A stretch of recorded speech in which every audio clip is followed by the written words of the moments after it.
they don't want to make good movies anymore. They're not interested in movies. They don't love movies. They don't want to make good movies. They want to destroy old movies. There's this really intense desire to destroy all of the previous culture in every way. They're doing it so intensely that they're going off on the ridiculous end, where they're making these movies that are so stupid. No serious scriptwriter could write that stuff and actually think that it would pass for a good movie, but they don't care, because their aim isn't to make a good movie. Their aim is to make a movie that destroys old movies.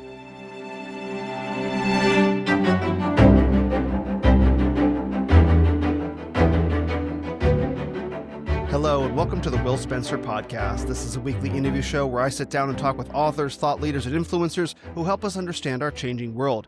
New episodes release every Friday. My guest this week returning to the podcast is Rob Ager.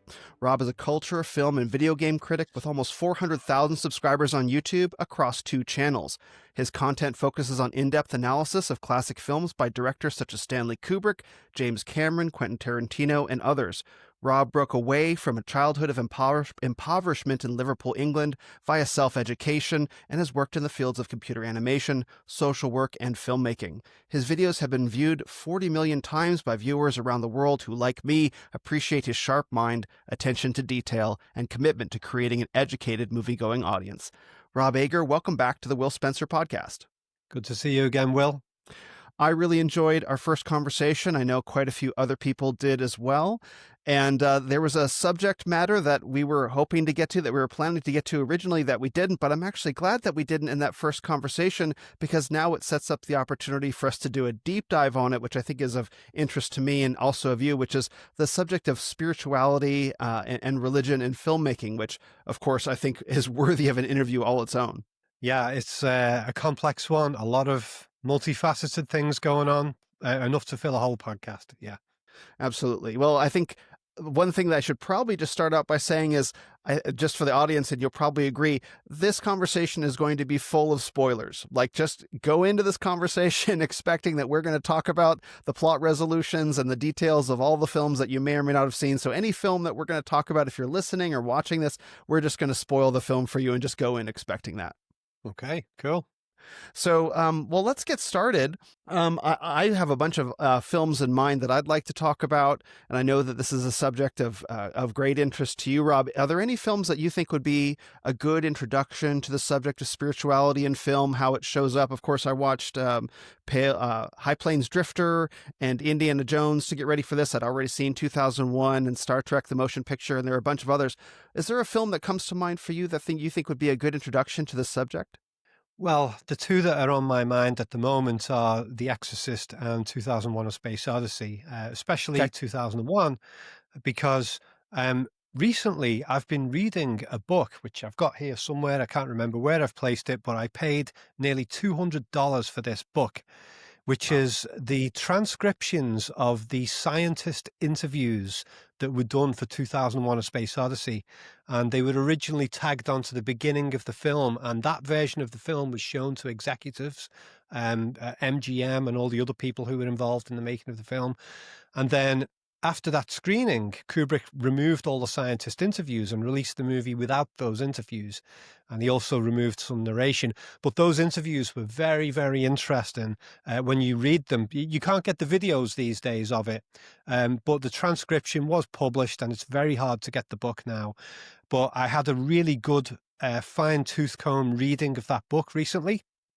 And there's a lot of stuff in it from the scientists where they are showing signs of having religious beliefs or a desire for a religious interpretation of the universe, even though they have a sort of deterministic chemical accident view of human nature. It's a fascinating book on that level. Yeah. So when you say that they're having a religious view of the universe, even though they're outward spoken views are more deterministic, materialistic, atheistic, when you say, what are you seeing their religious views are in these interviews?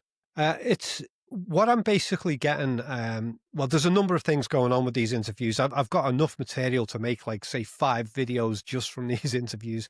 But one of the big patterns I'm noticing with it is a frustration among the scientists being interviewed. Most of them, there's 21, most of them are scientists. There's a rabbi in there, and there's one guy who was a priest, but also an astronomer. Interesting combination. Mm-hmm. And there's something that is spiritually missing for them, because they've got this deterministic view of life where we are just a chemical accident and we don't hold any more inherent value than a rock or a stream of water. We're just a chemical accident and that's it. And they are frustrated with that because they desperately need spirituality of some kind in their lives. They don't say it like that, but it shows in the kinds of aspirations they have for mankind. And it basically goes in two major directions. The first is that they're hoping to find God in the form of alien contact. You mentioned the movie Contact Mm-hmm. in our emails, and that movie, I know the book was quite different in its ending to the movie, but there's very much a spiritual yearning in that film, in which, you know, she goes on the mission at the end, she goes through the time warp or whatever it is, the jump across space and time to reach this alien race. And it's like she goes to heaven, you know? And there's a lot of that stuff in these interviews. Um, it's like they don't believe that there is any kind of God. I mean, I'm agnostic. I'm not atheist. I'm not Christian. I'm not Muslim or anything. I just don't know if there's a God. And I wouldn't presume to know. But these scientists are looking for God, and they were hoping that a super advanced alien race would make contact with us and would provide all of the things that a God would provide, Mm-hmm. especially immortality. I took notes on all 21 of these interviews. 7 of the interviewees talked about the desire for immortality to be provided by either aliens or the other one, which is artificial intelligence. The scientists, they want to create God because they desperately want one. So there's actually a statement at one point in the interviews where one of the scientists says, creating an ultra intelligent AI is the last invention that man ever needs to make, because then that AI will just improve itself and until it becomes a god and can do anything for us. And then it will do everything for us. Any world problems we've got, it will solve them for us. We need to have longevity, immortality. It will do it for us. We want peace on Earth. The AI will do it for us. What's the difference between this super AI or these super aliens and God? Absolutely correct. And what's so funny is, when was this book written? This transcription of Kubrick's interviews, Well, was this would be the the 60s, right? the interviews were 1966, which is 2 years before the movie came out. And Kubrick didn't do the actual interviews himself. He hired a guy called Roger Karras and sent him off to do the interviews. Kubrick wrote a letter to all of the interviewees, and the letter is in the book, very diplomatically and nicely worded letter inviting them all. And some of them refused. Carl Sagan was invited, but he asked for a huge fee and editorial control. And Kubrick's like, no, just backed out of that one. But yeah, he sent Roger Karras, and he'd supplied the questions to Roger Karras to ask of these interviewees. He'd researched each interviewee individually, and he'd tailored the questions to each one of them. So if somebody's a biologist, they would get asked questions about the origins of life and anything related to biology. And then a physicist, they'd be asking them about star systems and how big the cosmos is and that type of thing. Yeah. Mm-hmm. That's so interesting that even as far back as the 1960s, they're still talking about what's now termed the singularity, that intelligent artificial intelligence that's so intelligent that it becomes like godlike in its capacities. It's so interesting that now here we are, what, 50 years later? No, 60, almost 60 years later. Yeah. And this singularity is what the guys in Silicon Valley are actively working for. Like, that's Peter Thiel, that's Elon Musk. Like, they want to create their computer god to handle all of these problems for us. Yeah. And one of the funny things about all those interviews from back in 1966 is the massive overestimation for almost every interviewee, the massive overestimation of what was coming. Most of them are talking about, for some reason, I think there must be about maybe at least 7 or 8 of the interviewees are saying within 30 years, blah, blah, blah, blah. And they were talking about, within 30 years, we'll have most of the solar system colonized. We'll have people on Mars, the moon, maybe the moons of Jupiter. Seriously, they thought that's where we were headed. They were talking about human level AI being reached within 30 years, definitely by the year 2000, a lot of them would say. And that kind of makes me wonder if Kubrick chose the year 2001 as the year that the movie is set, specifically because all of these interviewees were mentioning this 30-year stage, because the movie came out in 1968. So the movie was set 33 years after these interviews took place. So I'm wondering whether Kubrick almost kind of set these guys up with a test. I'm going to interview you all. I'm going to get your predictions about where all this technology is going, about when we're going to make contact with aliens, if we ever do. And I'm going to hold you to it because my film is set a few years just after your predictions. So later people can go back and say, well, let's see how those predictions worked out. I wonder whether Kubrick was thinking that far ahead. Do you think, I mean, now thinking back to the film, do you think he was trying to put some of those yearnings into the movie? Like, I know that the movie is working on multiple layers. Like, he's reading the scientists' interviews, and they're imagining a future where all suffering has been eliminated. We have artificial intelligence. We spread out through the cosmos. And then things go really wrong with this artificial intelligence that, like, Hal, that ends up being murderous. And then you have the immortality they're seeking is not exactly what guys are looking for. You kind of get what I'm saying? Like, he's reading all of their hopes for this technological future, but it seems like the story goes drastically sideways, and it's not entirely portrayed. Some of it's not a good thing, but it's sort of like that ending scene is so ambiguous in so many ways. Is he kind of saying to them, your dreams aren't going to pan out? Like, you've watched, you understand this movie so well. What do you think he's saying there to them? It's been pretty interesting reading these interviews and comparing it with the movie. It has given me some new angles on the film that I hadn't really thought of much before. I mean, I've talked a lot before about the hidden narrative of the movie, which is very much against a lot of the corporations who invested in it. But at the same time, the surface level narrative of the movie does have a lot of thought and depth in it. It's not just a complete throwaway thing. And one of the things I was getting from these interviews was some of the interviewees, the really far out ones who were just imagining the most wacky, insane versions of alien contact and artificial intelligence, they were talking about things like a sort of an alien intelligent race that would make contact with other alien intelligent races, and then they would all become a galactic club. That phrase comes up a lot, or the cosmic club. And these scientists were saying, oh, pretty soon we'll be ready to join the galactic club within 30 years. And so some of these scientists were talking about the idea that this galactic club would itself evolve and become like a sort of pure energy essence that freed itself of biological body and would become a sort of collective consciousness, like a brain that spans the galaxy. Like the whole galaxy would have a consciousness that these aliens evolved into. And I think that is kind of there in the surface narrative of 2001.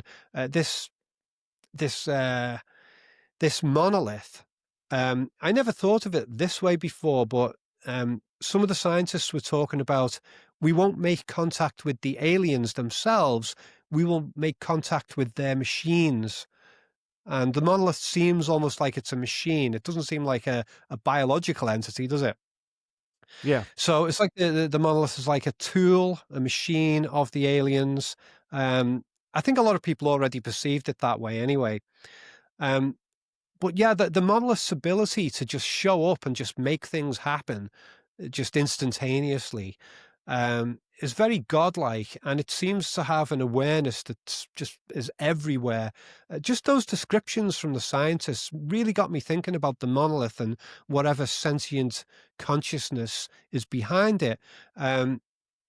Like, I'd never thought of the monolith as being something that was controlled by a single broad conscious entity. I thought it would be like something that was controlled by an alien race. But Hmm. yeah, some of these scientists were talking about there won't be any individuality.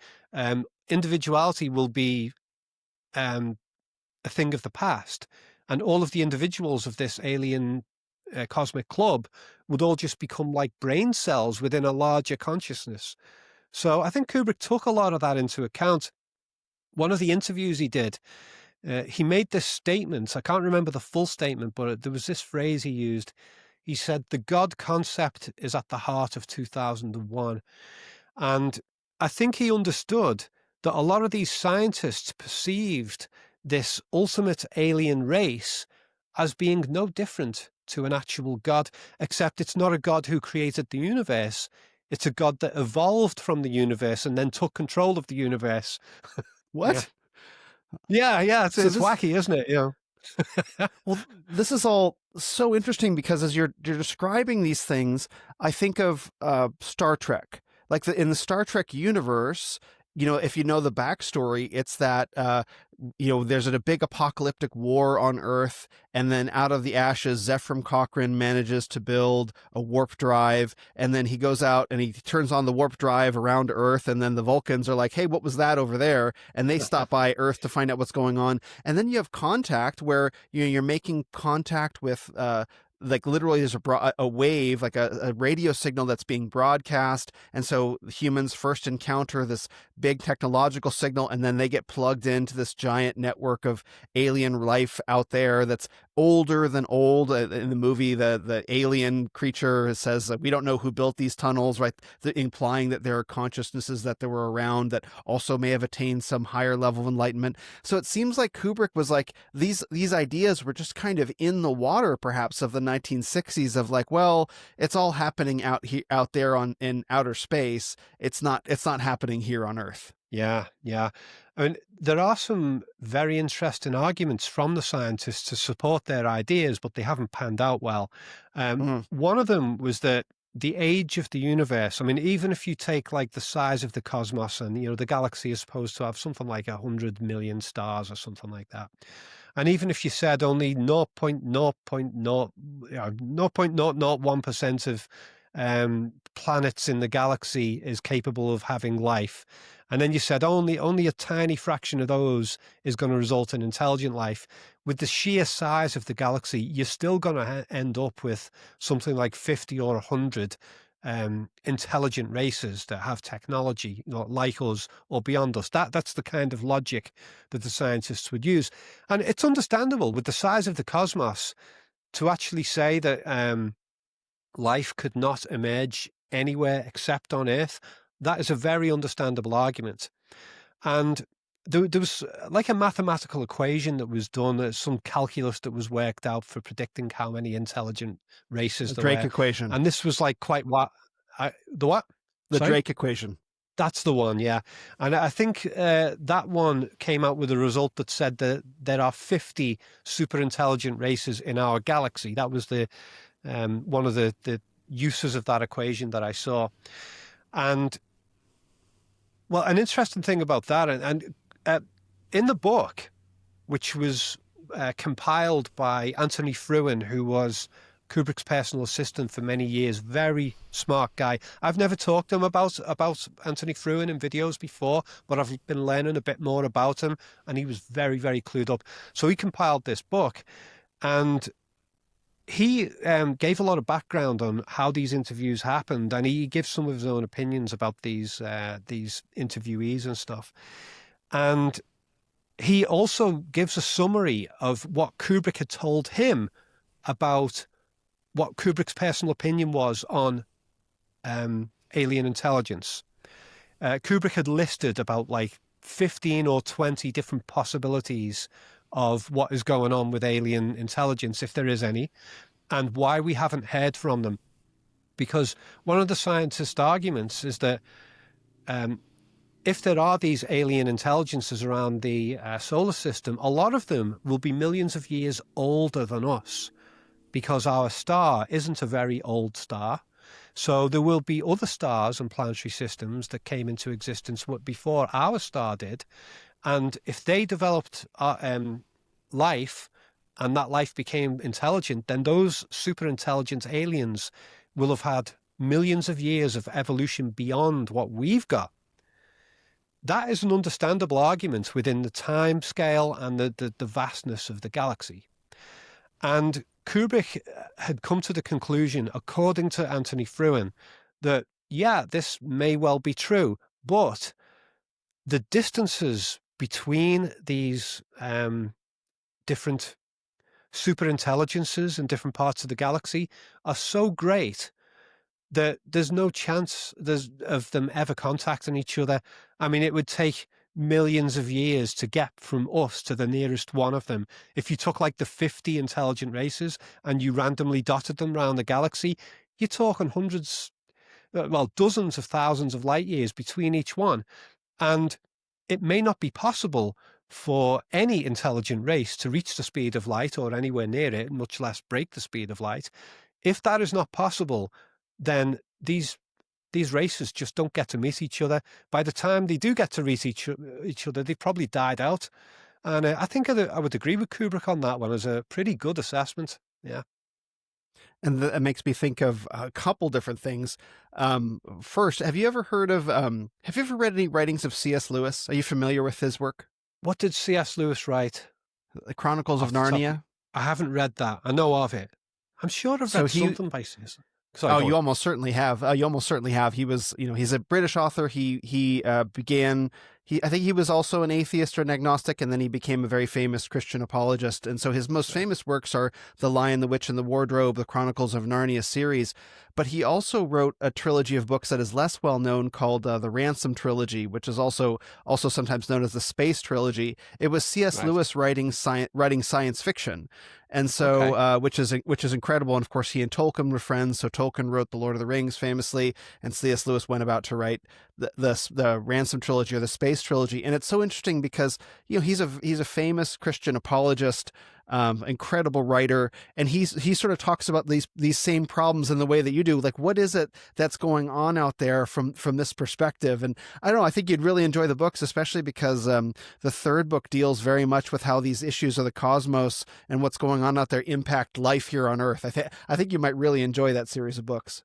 Sounds really good. Yeah.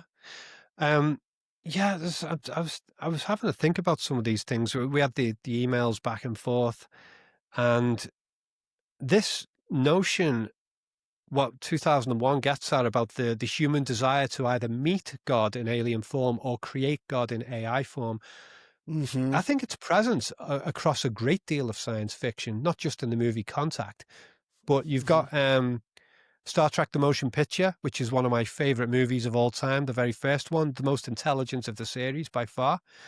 And, in that one, it's basically transhuman AI, the machine intelligence. You've seen the movie, haven't you? Of course, Star Trek, the movie, yeah. The machine intelligence has reached the absolute limit of what it can in machine form only, and it can only progress beyond that by merging with a human physically and spiritually, and then it becomes like the ending of 2001: A Space Odyssey, where it becomes a being of light, we assume. We see a lot of light special effects at the end of the film, and it just becomes an entity that's sort of, it's everywhere. The machine ship disappears, and then we don't see the actual resulting next thing. It just seems to be a godlike presence that's emerged, and it could be here, there, and it's probably everywhere at once. So we get it in that movie. And I see this popping up a lot in different sci-fi movies, this the search for God via science fiction. Yeah, and you see it. I mean, there's a godlike presence in Star Wars with the Force. You have Dune, where essentially like Paul Atreides becomes this cosmic messiah liberating the galaxy at that point from the oppression of the Empire via the spice, particularly a psychedelic drug.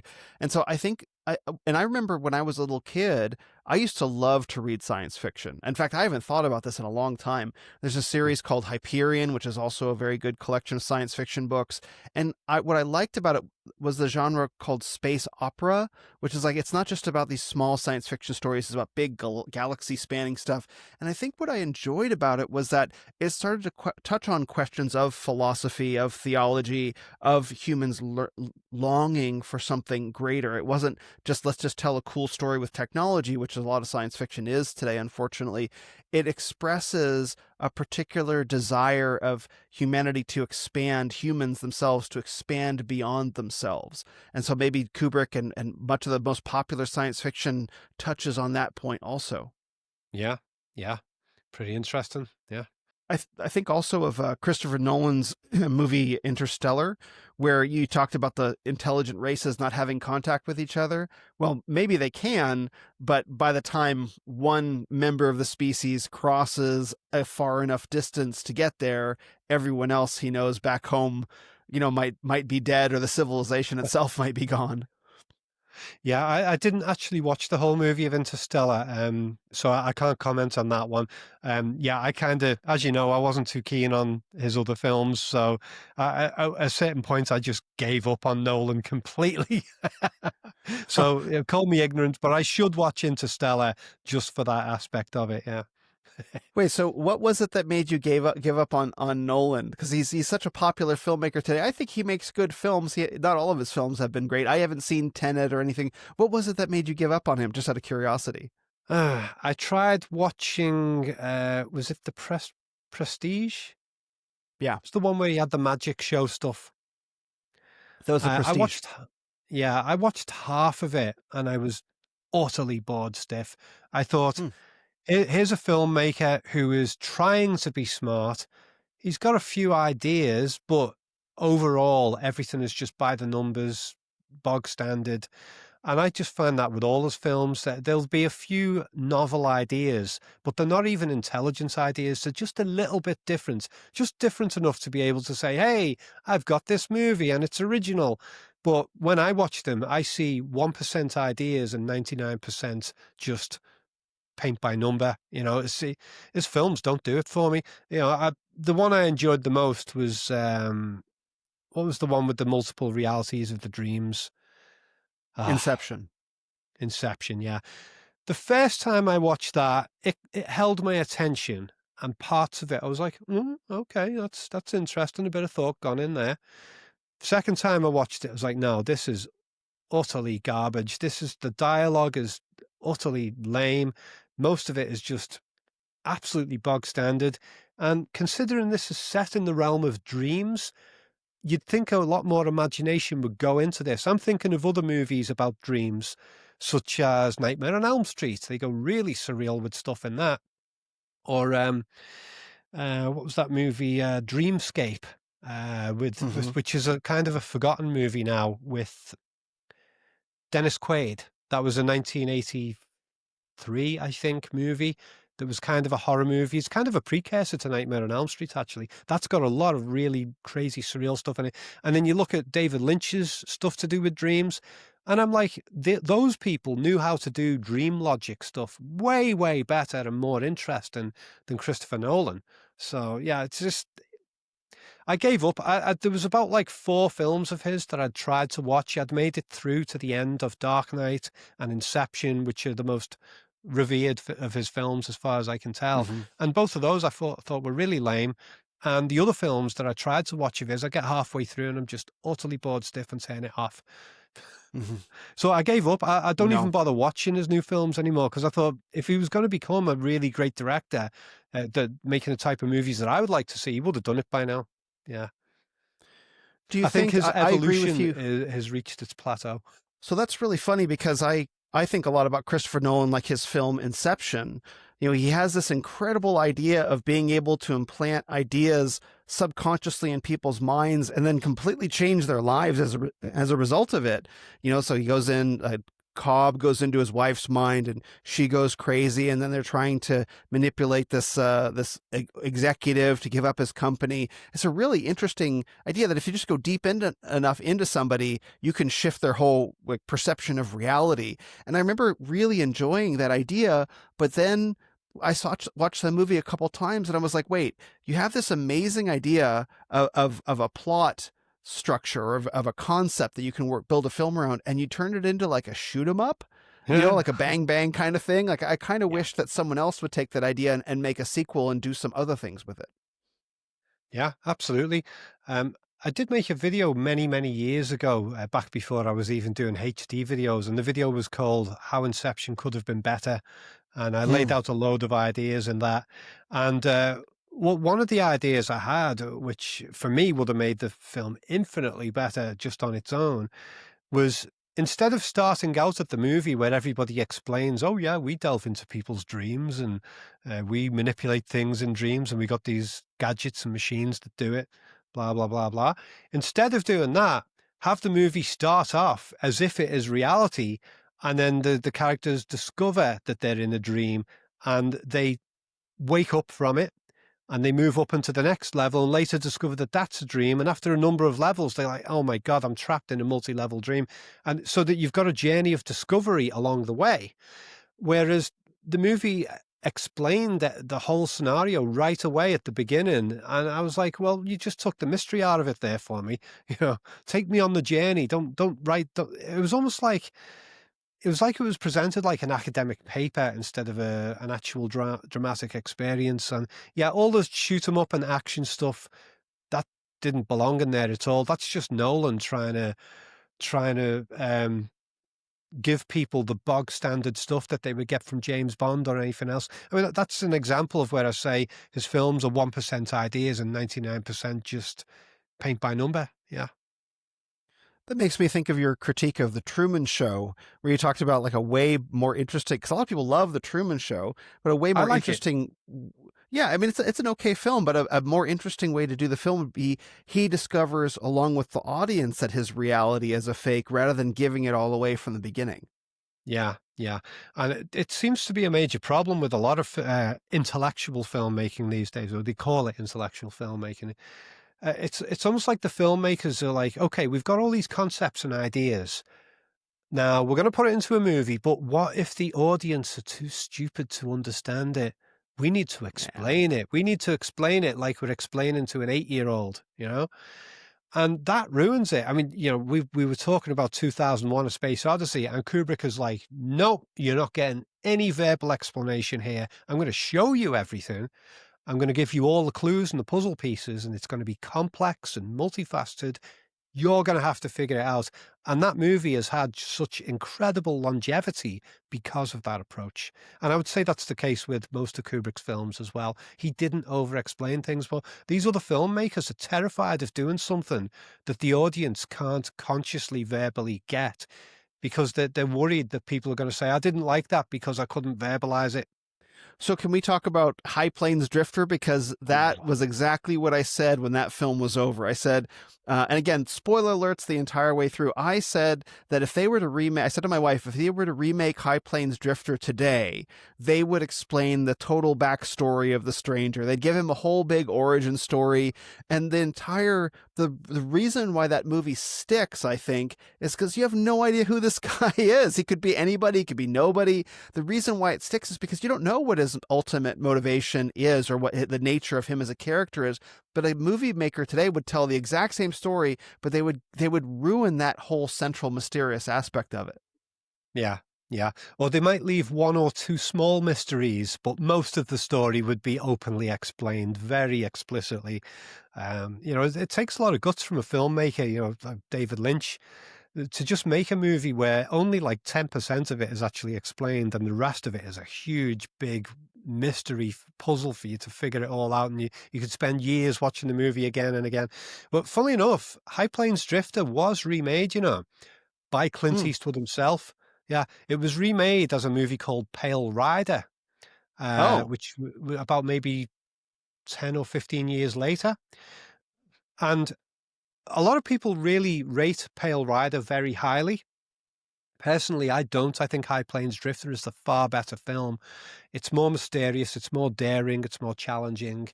And there was a big complaint about High Plains Drifter where Clint Eastwood his character goes into the town at the beginning.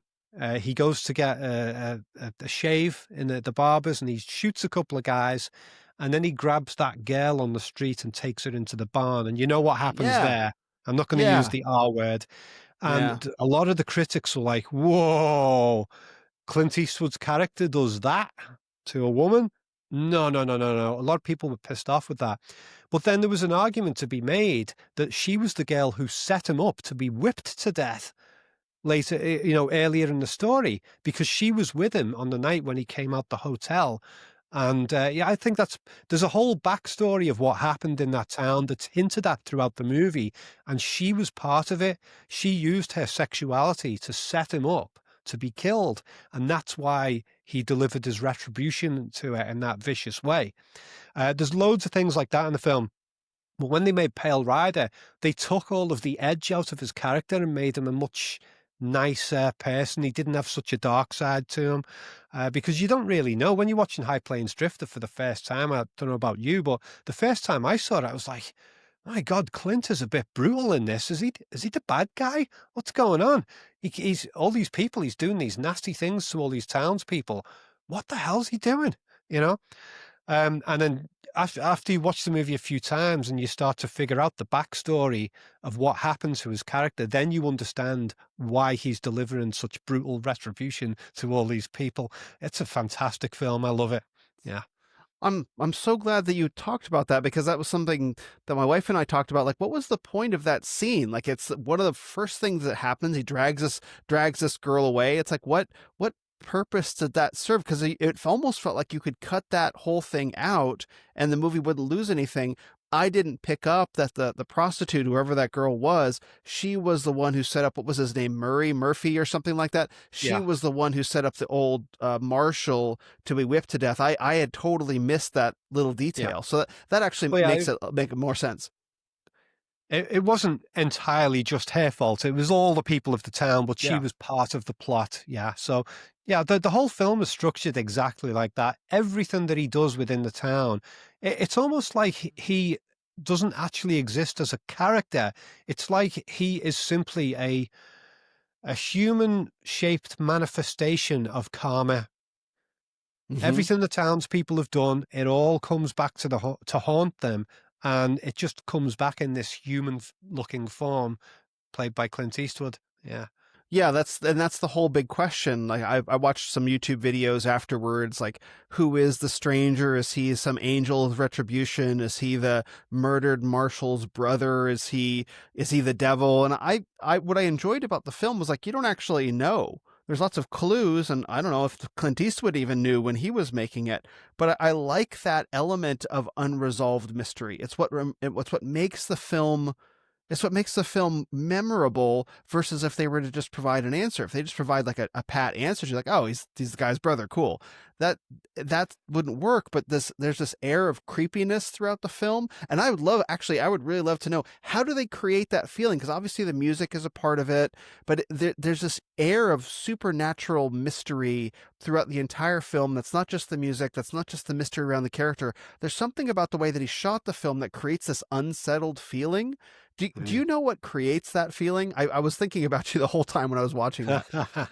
Yeah, there's quite a few things, really. I mean, one of the major things that Clint did with that movie, and he didn't write it, but he directed it, and it was only the second movie he directed, which is amazing to pull off a movie that good on your second attempt, And he took a lot of the tropes of his previous Man with No Name character, and he liked to take that character and flip some of the tropes on its head from time to time in his career. So he had the character doing brutal things instead of just being a hero. It's like, oh, hang on, there's a dark side to this guy. So he had that. But some of the things about the way the film was shot were very unusual as well. Before High Plains Drifter, almost every Western that was made, if a character walked from an exterior scene into a saloon, they would walk into a studio set. You'd see them walk in from outside, and then you cut to a studio set, And when you watch the old movies with that in mind, it becomes really obvious and it's quite funny. But Clint and his team making the film, they had all of the locations actually built as real buildings, and everything was filmed in that village. The whole village was built as a huge film set. So when Clint's character goes into one of the saloons or some other building and you cut to inside, they're actually in that building, or the camera can follow them in. So that in itself gives this feeling of authenticity to the town that was previously missing from a lot of Western films. Um, I say what else? There's a lot of sort of things that are of a ghostly nature that are subliminal. I mean, as you mentioned, the score. There's various sorts of elements of the score that are like a classic ghost story film. Do you like distant angels can be heard, or ghosts Mm-hmm. singing in the background and that type of thing, but mixed with the kind of music that you would get in a traditional Western. So it's a fantastic soundtrack.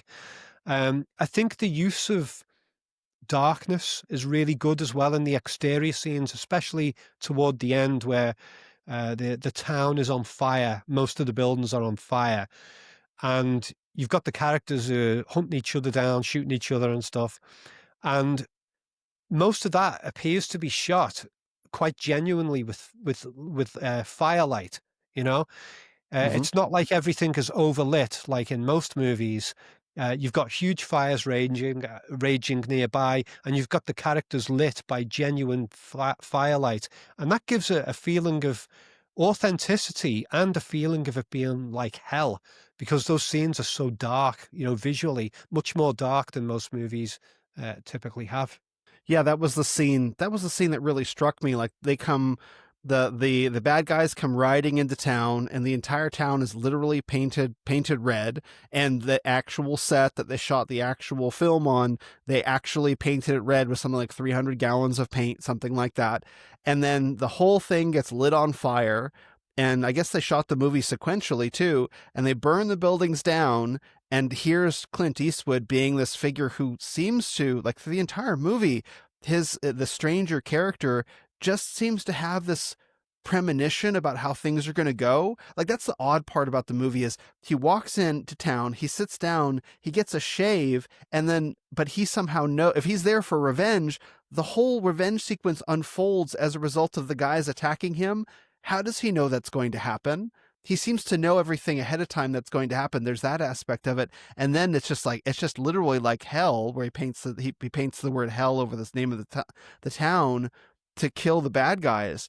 And it's just, there are these weighty themes of retribution, of guilt, of karma, in a sense, like you reap what you sow. But there's nothing that's ever spelled out explicitly. There's never a moment where the filmmakers or the screenwriters tell you who this guy is. And so you're just left with this mystery. This guy rides down to town, absolutely wrecks shop. Everyone gets what they deserve, and he rides off into the distance and vanishes. It's like, Yeah, yes, instead of it's spelling it amazing. out for me. Yeah, I mean, it's my second favorite Western of all time. I mean, my favorite as a traditional Western is The Magnificent Seven, the one with Yul Okay. Brynner and Steve McQueen. I adore that film. That's a perfect film. But High Plains Drifter is a perfect film as well. So that's my second favorite Western of all time. Well, I like the point you raise about where he anticipates everything in advance, and it Yeah. can be argued that he didn't go into town to cause trouble. He just went in to get a shave, and they caused all the trouble and kicked everything off. That argument can be made, but it's clear that he went into town because he wanted the trouble to happen. Um, but everything he does is framed so that it's obvious that they've brought it on themselves. It's like he knows what their human flaws are, what their tendencies are behavior wise, and he just presents himself and creates situations and allows them to incriminate themselves with their behavior, and then he takes the retribution. I love that aspect of it. Brilliant. Yeah. That's why I enjoyed watching it so much. Is there was the feeling that even though the character was so brutal, like there's that R word scene, that assault scene early in the script, and it's like, wow, okay, this guy is clearly not messing around. And I'm glad you explained what the particular element of Retribution that was about. But then he just demolishes this whole town, ostensibly for their good. They ask him for their help, and then he proceeds in dismantling. You know what it reminded me of, actually, was like Count of Monte Cristo. Have you ever read that book? I don't think I have. No. Oh There's yeah, movie versions, isn't there? I don't think I've there seen are. any Yeah, movie versions. Yeah.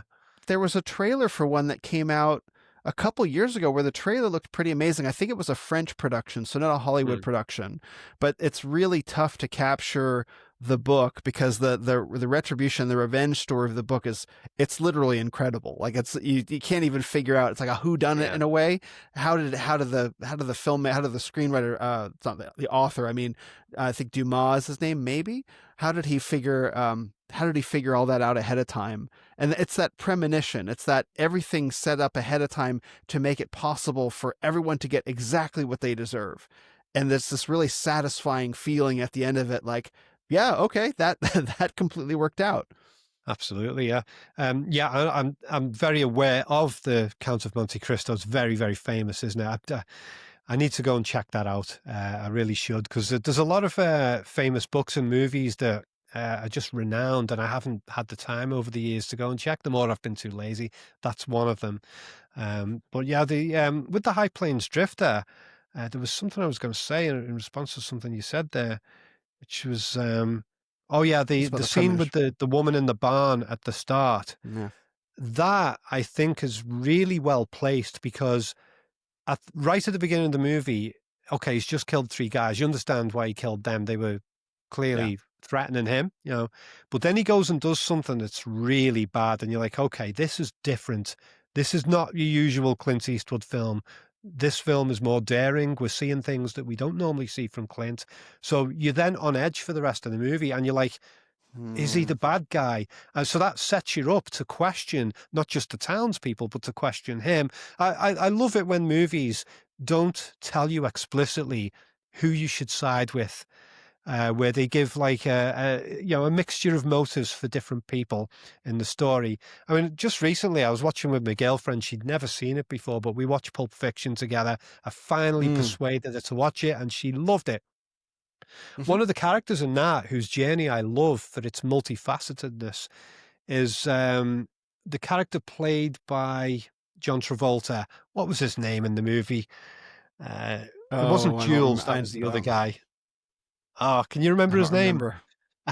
No, Vincent. no, it's Vincent Vincent. Vega. Vincent Vincent Vega. Vega. Yeah, I love the Vincent Vega character's journey in that, because there's parts of the story where he shows really good traits. Like he takes his boss's wife on a sort of a night out, and Hmm. she's coming on to him.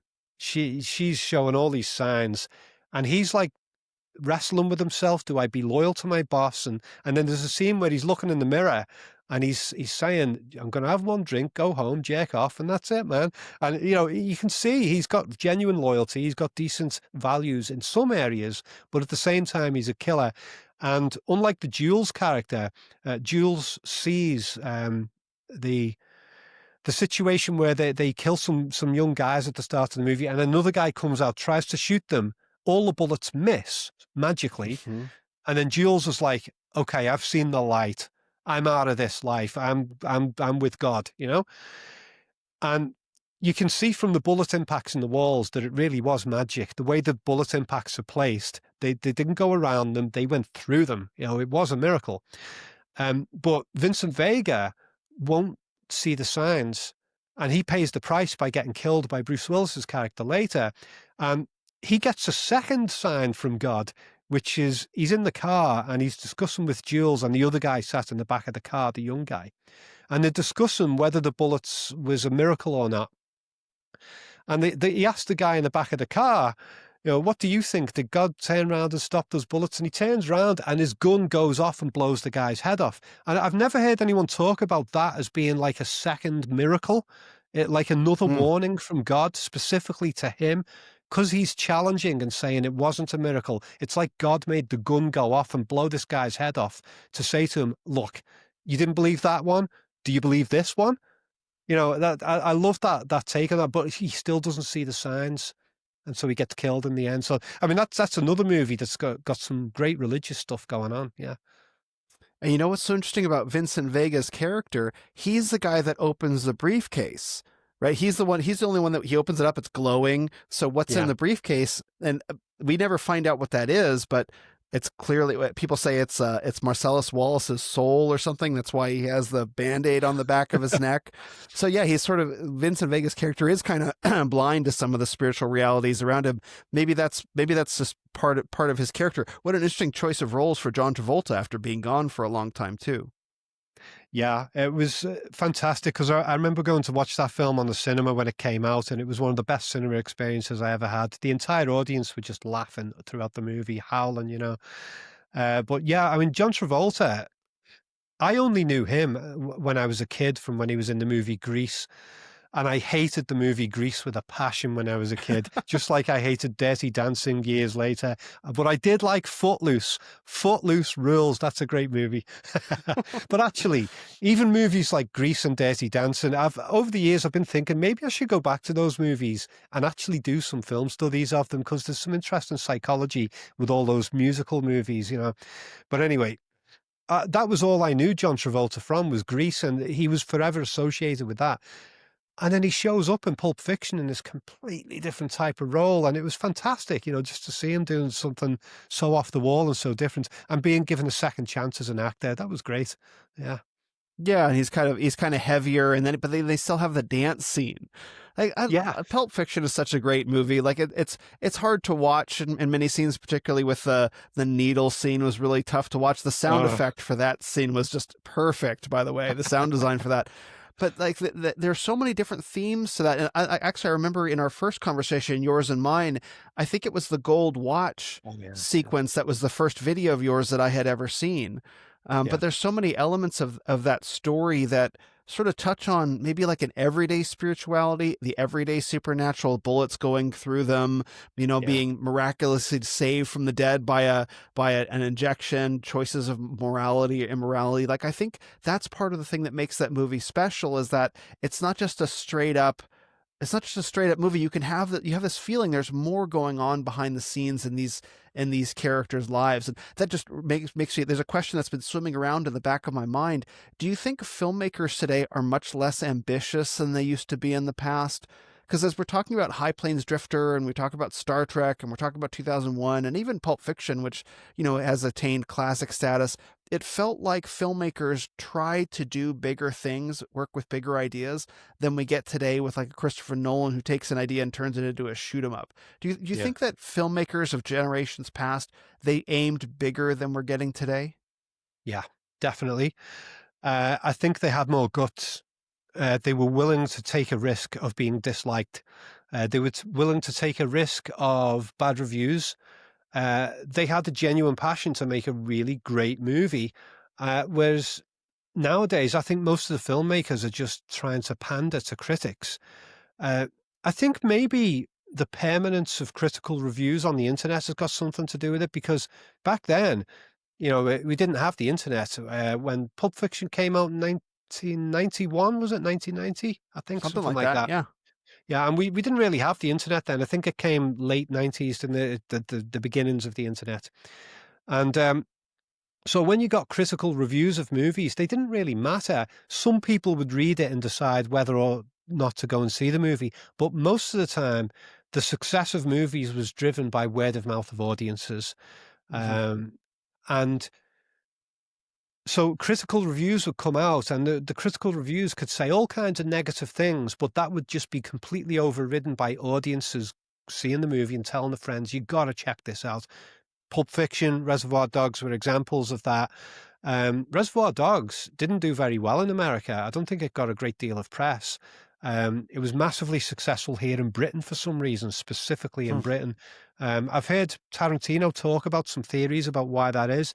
He was saying that he thought it's because Britain still has a very intense class system, and a lot of people in Britain, they really root for somebody who can break through the class system. Over in America, your class system Mm, is far less than it is in Britain. I know some people watching may say, oh, no, we've got a class system here over in America. But no, in Britain, in many yeah. ways, we're still back hundreds of years ago. We still got rich people with crowns and gowns walking around with a staff made of gold and doing stupid rituals. And I'm not a royalist myself. We've Yeah. still got all that stuff. If you go to the high courts in London, it's like going back 300 years in time.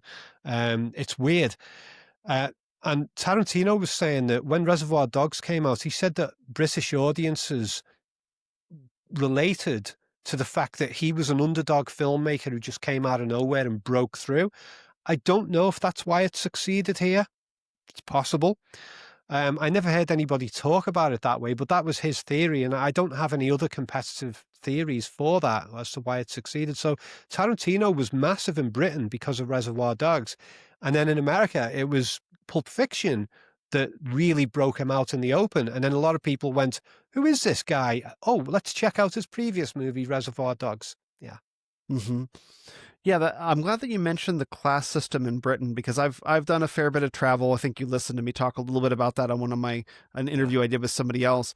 And I've spent a bit of time I've been to the UK. I've driven from Land's End up to John O'Groats. I've done that whole drive, and I spent a bit of time in New Zealand as well. And one of the things that I think Americans don't really understand about the countries of the former British Empire is just how powerfully the class system still exists, just how powerfully the memory of being subject to the royal family still exists, even if you're not a royalist. England and let's see, in New Zealand and Australia, there's still this feeling of there's a royal family that has some weight, even if we don't want it to. And that is so different from who we are in America, where the class system obviously still exists, but the whole purpose of America, particularly the American middle class, was to be able to destroy the class system, was to be able to move freely up and down the class ladders, generationally. And that doesn't exist in the UK. It doesn't exist hardly anywhere on earth, actually. Yeah, quite true. Yeah. It's, I mean, if I wasn't a parent here, I would consider coming over to America, because a lot of my Mm-hmm. fan base for my videos are in America. Yeah, you guys are so open-minded over there. Yeah. It's really surprising. Like here in Britain, I can go around Britain, and the attitudes from different people from different parts of the country towards each other are just horrible at times. Just based on the accent. Um, your accent says a lot in Britain. There's certain parts of Britain, if Mm. I go to, as soon as they hear my accent, which is a Scouse accent, Liverpool, in America, everybody says, "Oh, you sound like the Beatles." It's like, yeah, that's because everybody in this city sounds like the Beatles. But that accent, if you hear it anywhere else in Britain, a lot of people get really negative about you.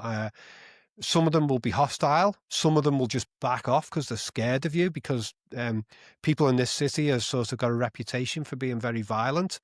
And I don't think I come across as a violent guy at all. But like when No. I lived in Manchester for 9 months many years back, and I was surprised how people would back off as soon as they heard the accent. Whoa, can't trust this guy. There's a reputation for theft as well. There was some TV shows back in the 80s that spread the sort of idea around the country that everybody who lives in Liverpool is a thief who steals off you. There was a TV show that was set in Liverpool called The Boys from the Black Stuff, and it showed some of the really rough people in the city. It was a good show. But the characters in it were, some of them, they were thieves. They just steal anything. And shows like that on TV just got this city a terrible reputation. And that reputation still lasts until today. There's places where they say, "Oh, Scousers are thieves, Scousers are violent, they're crazy, or they're just thick," And I've always found it very funny. If I go to other places in Britain, I meet people who've got a very posh Queen's English accent, and I go and talk to them in my accent. And at first they're like, "Whoa." And then as I get talking to them and I meet them on their own intellectual level, and I present them with a few ideas that they might not have thought of before, there's this look of confusion. It's like, am I hearing this from a Scouser? you know. I didn't know there were intelligent people in Liverpool, you know. So things like that can be quite funny. But yeah, just like the accents alone is like a class system itself in Britain.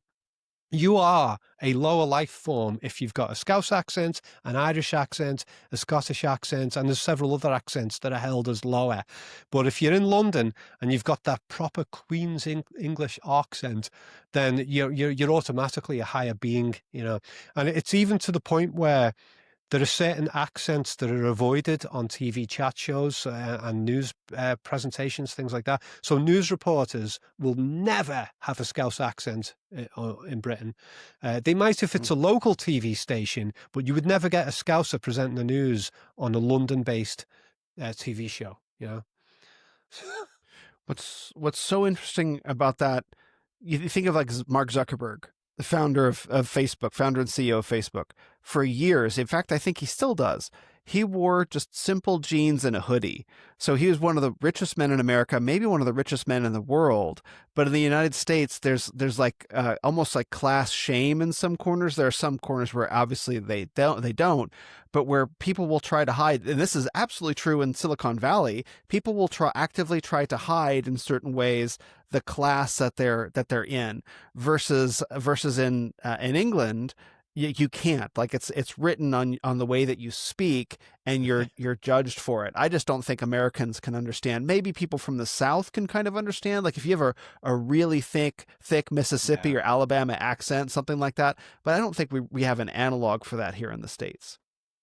Yeah, yeah, there are some elements to that, yeah, from what I recall in the States. I mean, actually, one that sprung to mind as you were talking about there was Clarice Starling in Silence of the Lambs, where Hannibal Oh, Lecter points out and he says, "You've tried to shed that accent, pure West Virginia."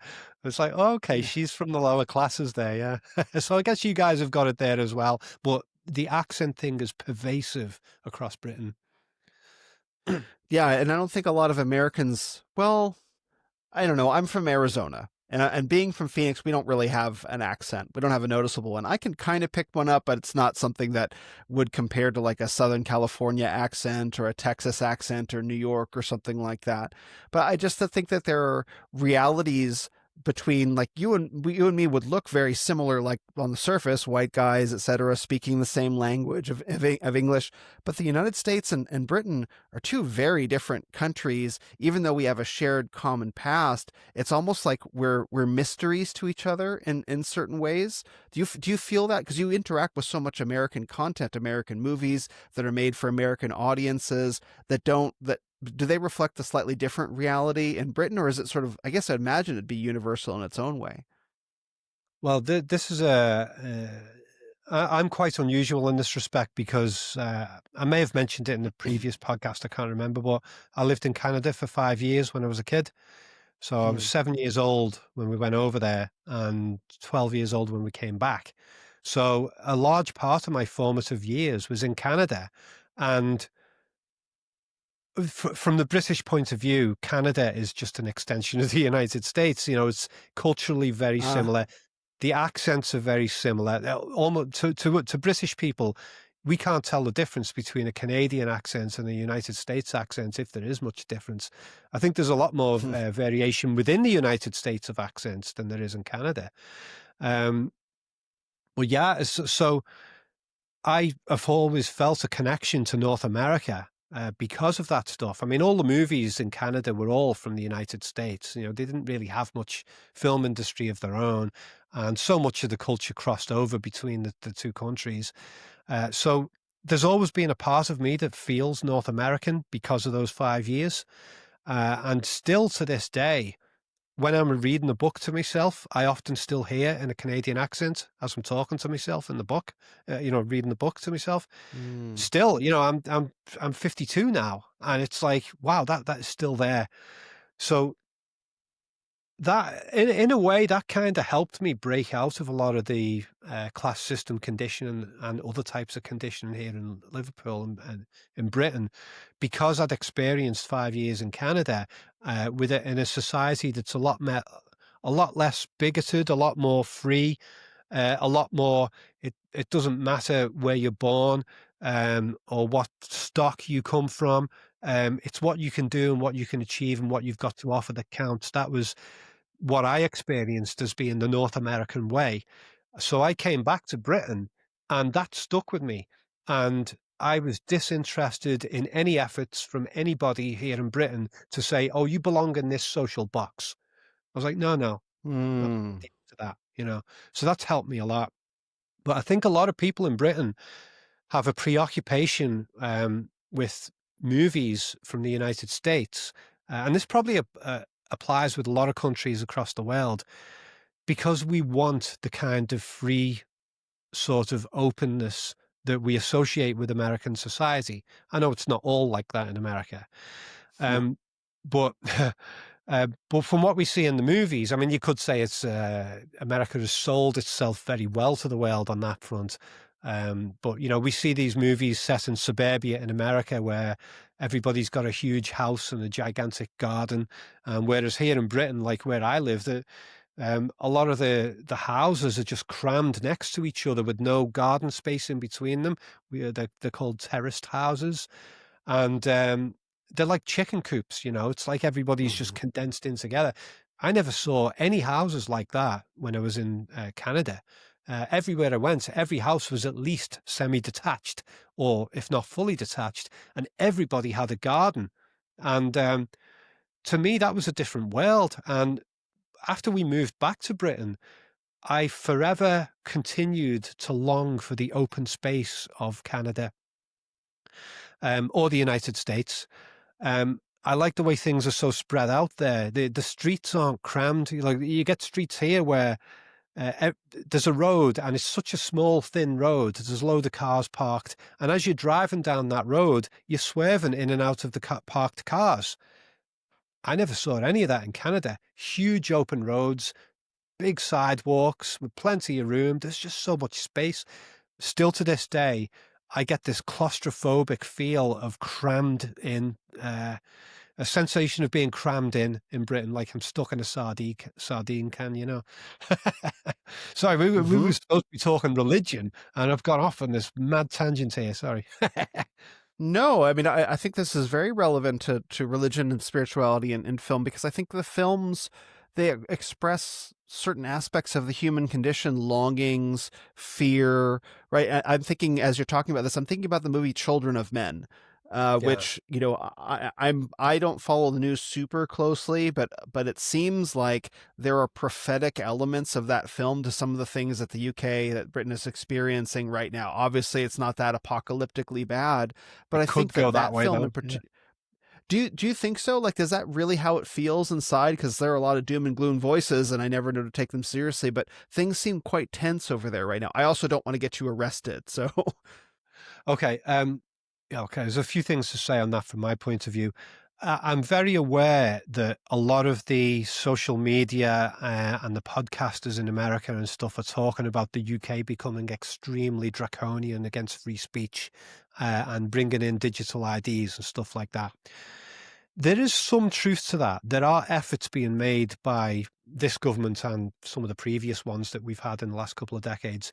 There are definitely efforts to create a totalitarian society that are going on here, but it's not having as much success as the impression that is being given. well, good. From what I'm seeing, from people I know, the neighborhood I live in, the friends I've got who I talk to, people aren't nearly as scared to speak out as what is made out in the social media in America and stuff. Okay. I feel it's kind of like there's a combination of these two bizarre things that play off each other. One is a certain amount of propaganda to make people think that they cannot speak out. So some particular thing will happen. Somebody said something, you know, some celebrity or somebody got arrested or whatever, and it's plastered all over the news. Oh my God, they got arrested for this. They got charged for that. Somebody got 9 months in prison for this. And there may be a propaganda element with some of that where it's like the establishment's way of saying, shut up or this will happen to you. I think that's part of Mm. it. But at the same time, you've got the paranoia conspiracy type community. Um, that's a bit of an insulting term to them. I don't mean it like that. They have got Yeah. very valid concerns. I'm concerned about a lot of it. But the distrust of government has become so strong from most people here that they tend to believe that things have gotten far worse than they actually have.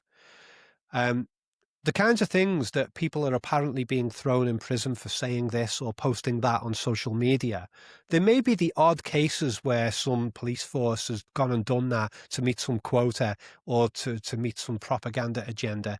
But my social media here with my friends, family here, I see people saying all kinds of crazy stuff or, posting things that are way worse than these things that people are supposedly being put in jail for. And I'm not hearing the police come to anybody's door to arrest them. Um, I mean, I've posted, I'm careful what I post on YouTube because of the moderators and the algorithm and all that kind of stuff. But in terms of just chatting on Facebook with my friends and family, I feel pretty free to say what I want. I'm not scared. I don't think the police are going to come and knock on my door. If I want to criticize, I don't know, immigration or whatever, most people are critical of it now in different ways. I've criticized it many times on social media. No one's knocked on my door or sent me a threatening letter or anything Mm. like that. So it's not as bad as it's being made out, but there are efforts to make it worse. Yeah.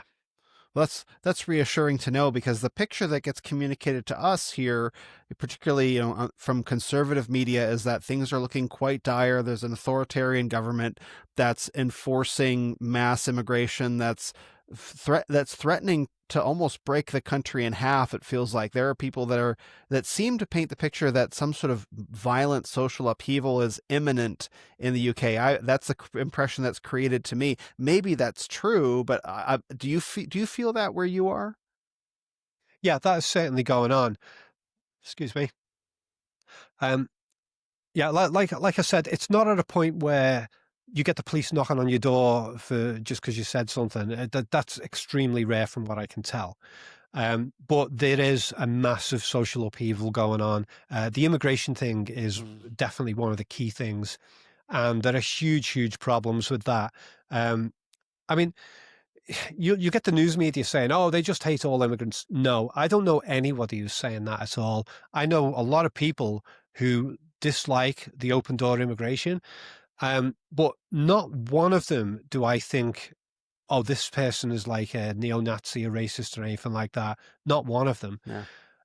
There may be some of them who show a little bit of a racist tendency, but not in terms of hating other people and wanting to cause them harm. But some of them just view it as like, I want to protect my culture. We're celebrating everybody else's culture. We're being told you must celebrate this culture, that culture. We just near me in Sefton Park. Every year we have the Africa Oh Yay Festival. It's called something like that, and they bring all black artists in. They do all like reggae music and all this kind of stuff, and it's mostly black artists. Everybody from round here goes to watch the show, and a lot of those people who will go and watch the show, even though they are against open door immigration, they go and eat at Chinese restaurants, or they love all the food from all over the world. They don't hate immigrants. They just disagree with the open door thing, and they especially disagree with the violence that is coming in from certain parts of the world. We've had a lot of sexual crime problems going on here, Yeah. really bad across the Yeah. board. That has been a huge one. The government has been trying to cover that up for many years, and I saw elements of that myself when I worked in mental health. I worked in a homeless hostel for young women, Mm. um, aged 16 to 25. And I saw when I was doing the shifts, there would be guys in vans of a certain cultural background who would be targeting the girls. They knew that it was a homeless hostel, and they'd be trying to persuade the girls to get in the vans with them and stuff like that. I saw that going on years before it actually became a big media problem. At the time, I didn't know what it was really about, but I found out later what that was about. Um, so yeah, there's a huge battle going on between our current government and the people on multiple fronts, but especially on immigration. But it's funny because the previous government, the Conservative government, I don't think of them as liberal or conservative. I don't use these terms because they hardly Yeah. ever match the behavior. So the Yeah. previous Conservative government, they held an election when they knew they were going to lose, and they did it about 6 months before you guys had a big election in America and Trump got in for his second term. And I remember I was thinking to myself, why have the Conservative Party committed suicide here? They didn't have to hold another election for at least a year. Why have they done it now when they knew they were going to lose? And I think they've done it so that deliberately so that they could lose and hand over to the Labour Party, because I can't tell any difference between the Conservative and Labour Party now. To me, they're both globalist parties. Whichever one of them is Mm. in power, you get the same garbage from each one of them, you know. So I think they did that in advance of you guys' election because I think they anticipated that Trump was going to get in for a second term and it was going to cause shifts in behavior, shifts in beliefs. And I think they were worried that if they waited until after Trump got in, that an election here would be swayed by the Trump effect. Yeah. So I think they held the election in advance to hand over to the Labour Party so that the Labour Party would have 4 years to carry on with the globalist agenda that the Conservative Party were already doing. Yeah, so I don't normally like talking party politics, but yeah, I'll give you that. That's my basic assessment of what's going on with the two major parties here. Yeah. It makes me wonder, as you've watched films for, I mean, I think the films that I've seen you deal explicitly with in your channel go back to the 1960s. I don't think I've seen you get into too many films from the 50s and before. So you've watched 60 plus years of films, and over the course of your career doing this, a lot of people will talk about how films have been used as a form of social engineering, that themes that will come up later in society, sometimes decades later, are foreshadowed in movies. Like, I was just thinking about a totally forgotten film. Do you remember the movie The Crying Game? Do you remember that film? Like, that Didn't was see like that. When did it come out? that was like the late 90s. And so I'm pretty sure it was the late 90s, mid to late 90s, late 90s at the latest. It might have been early to mid 90s. The point of The Crying Game, as I recall, which I also haven't seen, but it was quite controversial at the time, was that there's a love interest. There's a man who falls in love with a woman, and about the end of the story finds out that the woman is a man. And so now here we are 30 years later. This is a totally forgotten movie. But Yeah. here we were in the mid 90s where this was, transgenderism was being a thing. Do you see these social engineering themes pop up, or did you go into this, film analysis, not necessarily thinking much about it and watching those social engineering themes come out? Or how has that shown up in your work? The whole issue of social engineering in films is, for me, it's a complex one. It's multifaceted. A lot of people, they take one particular movie and they just say, that is social engineering. And this one Mhm. isn't. And I'm like, no, no, no. They are all, to some degree, social engineering of one kind or another. And some of them are social engineering in a good way, you know. Some movies bring up important themes that need to be discussed and that people need to know about. You could class that as social engineering in a positive, useful way. So we don't complain about it when we like the effect of it. It's when the movie does things that we personally don't like, that's when we're more likely to say, oh, that's social engineering. I mean, there's definitely been clear social engineering with certain types of films where, for example, a lot of old war movies, they couldn't get made because they didn't have access to the military equipment that needs to be shown on screen. You need helicopters on screen, you need tanks, you need all kinds of rifles and all. There's a lot of equipment that the military can provide for you to make your war movie and have them as props, you know? Mhm. And so the military would have this, war department, like a public relations department that specifically dealt with movies. I did see a documentary that many years ago that was specifically about this. And it was like, okay, you want to use all our military equipment in your movie. Okay, let us see your script. And then they would go through the script. No, no, no, you can't have that. No, that character is challenging their commanding officer. Get rid of that. No, all your characters in your story need to do what their commanding officers say for the most part, you know. And so they would use that access to military equipment for the filming as a bargaining chip to control movie scripts. Now, does that mean that the entire movie is just propaganda social engineering? Not necessarily. There may be to some extent, but there may be other aspects of the film that are still sort of free expression, you know? I can't think of many movies where I can just point to and say that is 100% social engineering propaganda lies, and that one is a totally free-minded movie. I think there's degrees between them all, and I think each movie can be assessed in a complex way on its own specific merits. So, I mean, there's a lot of movies which I really enjoy and like, even though they have strong propaganda elements. I love First Blood, the first Rambo movie. Hmm. I don't consider that one to be too much propaganda, but I love that film. And then the second movie, Rambo, where he just takes on the entire Vietnamese and Russian army, one man on his own. It's silly, you know, it's ridiculous to the point where you could almost say that is like pro-American propaganda. But at the same time, the movie is so well made and so much fun. It's beautifully shot. It's so well edited. Stallone is a fantastic screen presence. I can really enjoy the Rambo movie, even though I know there's parts of it that are just garbage, that are designed to manipulate my views towards the Vietnamese and the Russians. You know, I don't find these movies threatening. I find that I can usually spot the propaganda elements and just put them in a box and say, okay, that I won't take too seriously, but let's see what else is in there. You know, I did a review just last week for One Battle After Another, that movie that's come out Hmm. with DiCaprio. Have you seen the film? No, I hadn't even heard of it. Yeah. Well, I'm hearing a lot of people describe it as Antifa the movie. I can Mm. understand them saying that because there's elements of the film that certainly do fit that. But it's also a multifaceted film. There's other things going on in there where um, DiCaprio's character, he sort of discovers that, hang on, I've got to raise this baby. I've got a child here.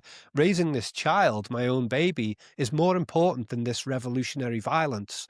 So I like Hmm. that aspect of the film. Yeah, there's things in that film. I watched it for a second time. I went last week and watched it again, and I enjoyed it the second time as well. There's things in that movie I totally disagree with and think are stupid, and there's things in that movie that I really love. But I don't need to take that movie and put it in a box and say, "Oh, that's just propaganda. Let's just get rid of that." Yeah. Hmm. What do you think about the trend of contemporary movies in like the past 10 years or so, where the sequels or the later sequels tend to undermine the heroic masculine nature of the characters? So like Luke Skywalker in The Last Jedi, or whatever became of Indiana Jones, or the diminishment of even the Terminator in the later Terminator movies and Jean-Luc Picard. What do you think? What do you think about all that? With that, 40 years or 50 years of movie watching experience, that's, I think, the social engineering aspect that people look at and everyone can point to. Not the not the diverse female character. That's certainly one thing that we can get to, but that in particular seems like there's something intentional going on there. Oh yeah, yeah. It's definitely happening. Well, I suppose there's another aspect of this social engineering propaganda thing that I think is important for people to realize, and it's so often missed. It's like a lot of people sort of like, this movie is propaganda. It is social engineering, and it was done from the top.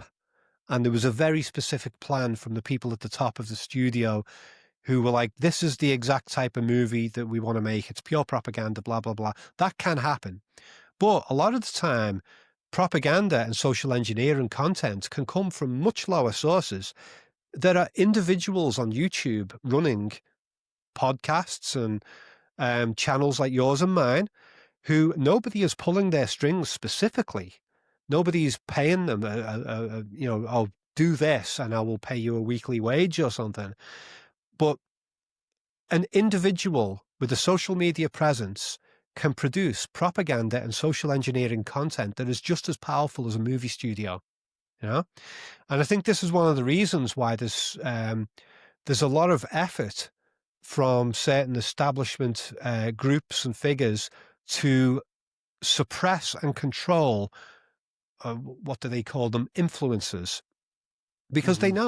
they know that one individual who's a good communicator with a social media presence, who gets a large following, can have a massive influence. They sometimes can have a far greater influence than a major newspaper if they produce a certain piece of content that's powerful and spreads rapidly. And that can be for the good or it can be for the bad. You can get social media influencers who, of their own accord, spread lies and disinformation and um, malicious or whatever. That can certainly happen. I think I see that happening all over the place. It doesn't just come from the top. It comes from all around the spectrum of content creators. um, there was a way that this relates to the question that you asked, but I'm trying to remember exactly what the question that you asked was. Can you recall the question? Yeah, I mean, Was it just people were we're talking about sorry? social engineering in film, and I think you were talking about how it doesn't always come from the top down. It's not always because Kathleen Kennedy is in her chair doing the evil Yeah, emperor thing and has determined that everything in Lucasfilm is going to upend masculine characters. It could just be that lower level creators, yeah. these are the things that they believe. Was that sort of the Yeah, direction that you were that that going? was what I summarized. I can't remember what you asked. You may have just asked a general question about, oh, yeah, I think you were asking whether it was being done on purpose or something. So, yeah, that's kind of my answer to that, is that it comes from all levels. Some of it is very much on purpose from high places. Some of it is done via funding. I experienced this myself many years ago when I tried to get into filmmaking. I had written and directed 3 short films, and I went to a local government-sponsored uh, film funding body, and they said, "Sorry, you're a white male, a Yeah. young white male. We've got enough of that." And I was like, "What? You bigoted on 3 fronts: age, sex, and race. You just been bigoted me on 3 fronts. What, did you invite me in here because my last name is Ager and it sounds foreign? Is that what it is? Uh, And yet they wouldn't even read my script." I was like, "Well, I've got discs of movies I've made. You won't even look at them. You won't look at the script." So sometimes you get the propaganda element where the funding is withheld from people who they don't want to make movies, and then other people come along who fit their agenda, either in terms of the content that they're creating or in terms of their perceived social identity. And it's like, "Oh, we'll throw the money at you." I mean, I've known a lot of filmmakers in the community in Liverpool since I was making movies, like uh, something like 30 years ago. I got started on that stuff, and I know that there was some people who had the money thrown at them who really didn't have much talent at all. And it's not just me saying that; there was other mhm, people mhm. who spotted it as well.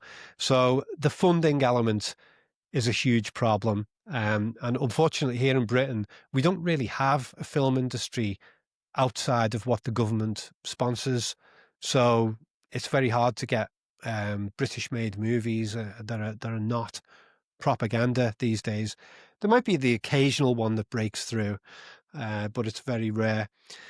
Yeah, So other movies, because there's a moment that we're experiencing in history right now that feels critical. Maybe every moment in history feels critical, but this is the one we're in, and it feels critical. It feels pivotal is probably a better word.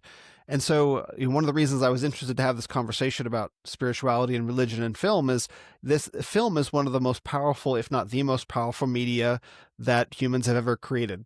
I think you could probably make an argument, film versus books, which one has more durable impact on people. I think lately, it's especially with the stuff that's been made in the past 30 or 40 years, I would say that film has had a more powerful impact, but literature, I think over time will be a greater one. But I think there's also a component of filmmaking that expresses some of the feelings of the moment and what is bubbling up from within the surface of people. yeah, And that was certainly true 30, 40 years ago. Maybe it's less true now, but I think there's something happening, and I'm wondering, and I don't know quite how to describe what it is. You talked about a little bit about it in the zombie apocalypse video that you made, which is a, mm, a theme that I'd picked up on. The zombie apocalypse just represents this yearning to throw off civilization and go back to some sort of state of nature. But I guess I'm not quite sure of the question I'm asking. Like, there's like a yearning or a desire And I'm wondering, to push back on some of the propaganda, to push back on the engineering, to assert something more human. Are you seeing that in the things that you're watching? Right. Okay. There's a couple of different strands there, and one of them actually links Yeah. back to what we were talking about earlier. I knew there was a question of yours that you asked, and I had an answer for, and then I forgot it. Hmm. Well, I'll go back to that first, which was okay. We talked about the propaganda and social engineering could come from all levels of society, from individuals or from big funded groups. Um, Hmm. but you mentioned about the desire to destroy previous hero characters in movies and stuff like that. Well, Hmm. I was reading up on modern art. I don't know if we discussed this in the last time we had a Hmm. podcast, but I was reading up about the psychology of modern art. I was trying to learn about the psychology of modern art because modern art is just, most of it is just utterly garbage. It's ugly as Yeah. hell. The statements are done in such a brash, in your face, unsubtle way. And I was like, where the hell is this coming from? So I started reading up about how modern artists describe themselves and their work. So I was reading a fair bit about that. And the general pattern that I started to come across was they're not trying to create art, they're trying to destroy art Yeah. from within. And so a lot of them will talk about, so old classical Renaissance paintings, and they look back and they say, we don't like the stereotypes that were in those paintings. We don't like the general assumptions that were made that you have to be a good painter, that you have to be technically good, that you have to be able to paint something that looks photorealistic. All of the stuff that was loved about those old paintings, we're rejecting all of that. And we're going to go in the opposite direction. We're going to make art that is ugly as hell. We're going to completely destroy all of the caricatures, um, the stereotypes that were presented in the old art. And we're going to present our own new stereotypes, which aren't even stereotypes. They are merely destructions of old stereotypes. Hmm. And that is the purpose of modern art overall, in a nutshell, is to destroy all of the beliefs that created the old art. And this has crossed over into other media, and it's come into film as well. They don't want to make good movies anymore. They're not interested in movies. They don't love movies. They don't want to make good movies. They want to destroy old movies. There's this Mm. really intense desire to destroy all of the previous culture in every way. And so they go and they're doing it so intensely that they're going off on the ridiculous end, where they're making these movies that are so stupid. No serious scriptwriter could write that stuff and actually think that it would pass for a good movie, but they don't care because their aim isn't to make a good movie. Their aim is to make a movie that destroys old movies. That's the conclusion I've come to on that Hmm. stuff. And I think that's happening with a lot of things. Um, I think that's part of the motivation that has driven the sudden explosion of people who describe themselves as trans. I was seeing some articles that came out over the last few weeks, some research that had been done from multiple sources, where they were interviewing students in universities and they were asking them about their sexuality. What are you? Asking them about a number of things. What's your political affiliation? What's your sexuality? All that kind of stuff. There's huge studies with tens of thousands of people being questioned. And just after the pandemic started, they they had 7% of the respondents said that they were trans. I was like, what? Yeah. 7%? When I was younger, it wouldn't have even been 1%. I never knew anybody who was even trans. Now and then I saw it on TV, but I never saw it from anybody I knew ever. It was so rare that it wasn't even discussed. I mean, there was some comedians on TV who were trans who were really good and popular. We had this guy called Eddie Izzard, is trans Hmm. stand-up comedian. Have you seen him? Have you ever seen him? Yeah. He's pretty funny. He's pretty funny. Yeah. He used to be absolutely hilarious in his early days. I mean, he was Yeah. so popular. And then he got too political later on and he lost a lot of his sense of humor. I think he's lost it over the years, but he was amazing. Nobody cared that he was trans. It's like, oh, so what? He's trans. He's funny. And he had a lot of intelligent things to say. We had another fella called Julian Clary in the 80s here in Britain, and he was absolutely hilarious. Used to wear the most insane makeup and outfits, just absolutely outrageous, but very charismatic, very funny. I was watching clips of him the other day. I was like, this guy was amazing. What a comedian. So the trans thing was extremely rare back then. Most people never ever got to meet a trans person, but we saw them on TV, and the ones who were talented, we loved them. It's not like people hated trans people. I never heard anybody saying, oh, I don't like Julian Clary or Eddie Izzard because he wears women's clothes. They didn't care. I never heard that anytime.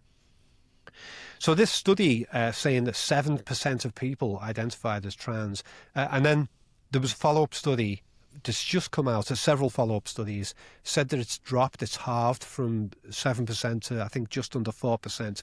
So it seems to be dying off a little bit, but they couldn't correlate it with anybody else's, with any other changes in the beliefs. They were asking people, what's your political identity, what party affiliations. They couldn't identify any other specific changes in their belief systems that would cause this decline in the trans identity. It just seemed to be dying off on its own slowly. And I've come to the conclusion with the whole trans thing is that it is part of this modern art type movement to destroy everything culturally that went before. And of course, gender, the family unit. Some of this, yeah, sure, it could be done at the funding level. I'm sure some of it is. In fact, I know some of it is, but some of it is just from individuals who they just want to culturally reject everything that went before. And part of their way of rejecting it is to say, I am a different gender than what I was born as. And I reject all of your concepts of gender. It doesn't matter whether you've got genitalia, chromosomes, this. I completely reject all of reality, and I can just come out and say, I'm this, And I do appreciate there's a lot of people who have got a genuine trans issue where they utterly feel that they are the opposite sex. But I think a lot of the people who are doing it are not genuine trans people. I think a lot of them are just latching onto it as a way of saying, middle finger to all of your culture. And to me, it's like the punk movement in the 1970s here in Britain. We had all the politicians in their suits and with their posh accents and, oh, yes. And then the punk movement comes along and says, we're going to do the opposite of that. We're going to have big, spiky, multicolored hair. We're going to have the most outrageous costumes. We're just going to look absolutely crazy and bonkers. They were just rejecting the standard stereotype of what it was to be a upper class British person. So I view the trans movement as being sort of like a modern day punk movement. It's a total rejection, and they're just like going in the wildest direction they can as a way of giving the biggest middle finger to what they culturally reject. And so I think most of them aren't genuine trans. Yeah, I think it's more of a political statement from most of them. Yeah.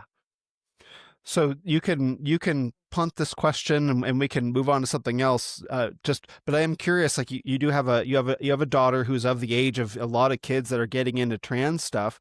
Does she talk about that at all? Because it does seem to affect mostly younger people, especially younger people like, in their teens and 20s. Do you hear about it at all from that level? And you don't have to answer that question. I don't want me to cross the boundary into, any family stuff, but like, what's the report from the street level at that regard, if you're willing to share? Okay. Well, my daughter's not trans. No. That didn't mean to suggest that at all. I know. I'm just throwing that as a joke. She talks to me about some of this stuff. I ask her, what are they teaching you at school? What are they telling you? And, I see a lot of the news stories saying, oh, they're teaching kids to be trans or whatever in schools. My daughter isn't giving me any stories of that. In fact, if anything, from what she's told me, the teachers in her schools are often going against the program in various ways. Wow. I don't want to get things that happened about, say, 4 years ago, big social things that happened, which caused a lot of problems for a lot of us. My daughter was telling her that her teachers in school were actually going against what the government was saying. Wow. And they were educating the kids about how these things can be used to control people and stuff like that. So there was teachers who were going against the program in the schools. That was what I got reported from my daughter. I was very surprised at that. I did not phone up the Yeah. school to complain because I didn't want to. I No. was like, no, let the teacher carry on. um, but yeah, it's. I really do think that a lot of that trans thing was just like a punk movement passing fad that went on. And a lot of the kids were just like, hey, I'm going to do this because, you get to puberty and you get to your teens and it's like your instinct is to just reject the parents and everything that they stand for. We all go Mhm. through a little phase of that. And that can come in various ways and it usually horrifies the parents. It can come in the form of heavy metal, being a Mhm. full-on punk or some of the kids in Liverpool, I'm going to become a violent thug. That was a very Mhm. popular one when I was younger. That was a way of rejecting the parents. I'm going to go out and become a criminal. And then I think the trans has largely been an element of that. But it's a very dangerous one because of the treatments that they can go and get from doctors and stuff, which can Yeah. be damaging in the long term. So it's especially bad in that respect. I think if it wasn't for the medical treatments messing these kids up, I think if that was taken out of the equation, I think a lot of them, they just go through like a trans phase and then just grow out of it. And obviously that is going on because you're seeing these statistics where it's like, oh, it was 7%, now it's 4%. Clearly it's dying off. It's a fad that is reducing. Um, it's a funny thing because on the whole issue of social engineering propaganda, we'll get an establishment that kind of looks at all the young people and says they are gullible. If we just feed them these bits of information and put these kinds of social pressures on them, they will adopt the beliefs that we want them to have. And they can be very good at doing that. So, they'll get Greta Thunberg in and Yeah. she becomes a role model for all the kids and stuff like that. And that might work for like 5 or 10 years. And then what has been encouraged among the kids becomes the norm. But then 10 years later, the next group of kids, they go, well, we want to find our own identity. So what do we need to reject? I'll say, so the generation from 10, 20 years ago, they believed this. So we're going to reject that. So yeah, the government is stuck with that. They persuade a certain generation to believe a certain thing. And then the next generation comes along and just by instinct says, no, we're going to go in the opposite direction. So I find that actually quite funny. That's a big way in which social engineering often fails.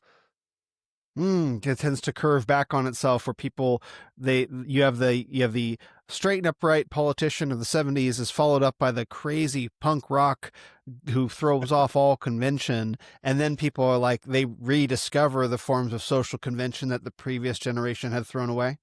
Yeah. Or they don't necessarily rediscover it. They just go in that direction because it seems like the natural direction to go in because it's the opposite of what the generation. It's almost like each generation, its identity has to be the opposite of what the previous generation was, just so they can distinguish themselves and say, we know who we are. We're not just going to be clones of the previous generation. We want to reject the idea of being clones. So we'll go in the opposite direction. Yeah. So that might be going on with the trans thing because from what my daughter says, um, she tends to look upon it as all being very silly. Mm. Which surprised at. So if there is propaganda going on in their school towards that, it's not working. Yeah. I mean, So I know, this like, this re- I personally, I have never ever said to my daughter, "Don't you dare be trans. That's wrong." I've never said anything like that. I don't pressurize her to be anything. I tell her, "You do whatever the hell you want." I'm like, you'll get some ideas from me. There'll be things about me that you really like and go, I'll adopt that and I'll keep it. There's going to be things about me that you see that are stupid. I know there's some things in my behavior that you dislike, and you're right to dislike them because I'm not perfect. Feel free to reject whatever aspect of me that you want and take whatever you want, and do the same with your mum. And Hmm. take the best, what you consider the best from both of us, and reject the things that you don't like. And it's all your decision. I am not going to tell you what to do. So, I've not said to her, "Oh, you shouldn't be gay, you shouldn't be trans," or anything like that. Um, it's funny because as soon as you tell your kid you should not be like this, you automatically increase the chances of them becoming that, because they might go, "Oh, well, that's the way that I need to rebel." Hmm. Yeah, Yeah, unless you can point to them like the specific consequence, like don't be this, not just because I said so, but yeah. because down this road, the agenda is a good example of that. Like, don't be Yeah, I do. trans. I do We, warn her about anything that would involve a physical danger. Like I've told her, don't go out with drug addicts ever when you get to be a teen, because I've known yeah, girls who've done that, and some of them have ended up dead, suicide and stuff yeah. like that.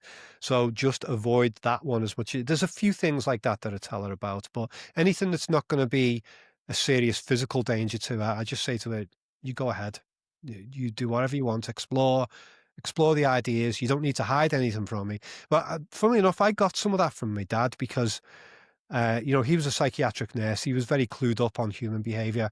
And in my teens, I went through a phase of doing a lot of drugs. And Mm, I was smoking tons of weed, and I was, dropping a lot of acid and stuff like that, and with my friends and stuff. And, uh, just being stupid, really. But my dad didn't get on my case about it. He actually said to me, do it here. He'd be like, I'm going out to a nightclub for the night, because he'd split with my mother at the time.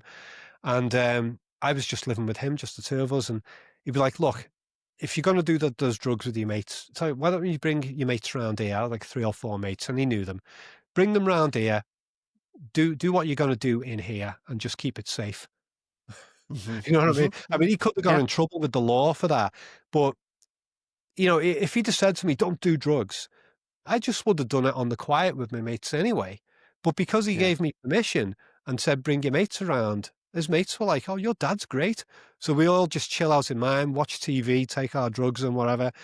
And yeah, so that was a much healthier approach, because he couldn't have stopped me from doing it, you know. Hmm. Yeah, and there were certainly plenty of parents, when I was growing up, we grew up around the same time, who had that approach. Like, well, I'm not going to tell you not to do it. I can't prevent you from doing it. So if I just accept that you are going to do it, then you might as well do it in a safe and controlled environment. So do it. So dear, do it here at the home with our permission, maybe not encouragement. Maybe we're going to go out and get the stuff for you, but Yeah. certainly you have permission to do it here. Do you think? Do you think that in some of this, though, there's a longing that a lot of, and when I say young people, I mean, let's say 30 and under, let's not go straight into like teens and preteens, like everyone under the age of 30. And maybe I could probably even extend to 35 or 40 if I wanted, but like they're longing for contact with parents, with the pushback, like, no, actually, like, tell me something. Like, don't like, I think that there was a generation that was just kind of released into the world based on like parents who were baby boomers who they went out and they had all these crazy experiences through the 60s, and they made psychedelic films, and they partied at Woodstock and all this different stuff. And so the parents had this, I'm just going to go do what I want posture towards their parents, which is the greatest generation, or the World War II generation. And so now the baby boomers have kids, and they're like, I can't tell you to do anything because I just went and did whatever I wanted. But do you think later generations are looking at that and they're saying, no, I actually would like you to put up some guardrails, especially because things feel so risky nowadays. The drugs are super powerful. You post the wrong thing on social media, it follows you for a lifetime. Yeah. OnlyFans, like the Yeah. things like that's a whole big deal. There Yeah. are all these bad ideas that are just propagated. Do you think that there's cause for like, maybe there is an opportunity for parents now to say there are moral right and wrongs that I Mm. can point you to, not just in my own authority? Maybe there's a higher source of authority that I can guide you to follow. Do you think kids are looking for that today? Yeah, yeah, yeah. I think a lot of them are. I mean, I guess I don't really have to think about that stuff so much because my daughter is so mature. She's more mature than most adults and more Mm, knowledgeable, in a lot of things. She tells me all kinds of things about the world, because she's got the internet, and the kids are just being Yeah. full of information. She researches all kinds of stuff, and she tells me things about the world that I had no clue about, and because of all the stuff she watches. But yeah, because she doesn't get herself into dangerous situations yet. I Yeah. haven't had to do anything like that.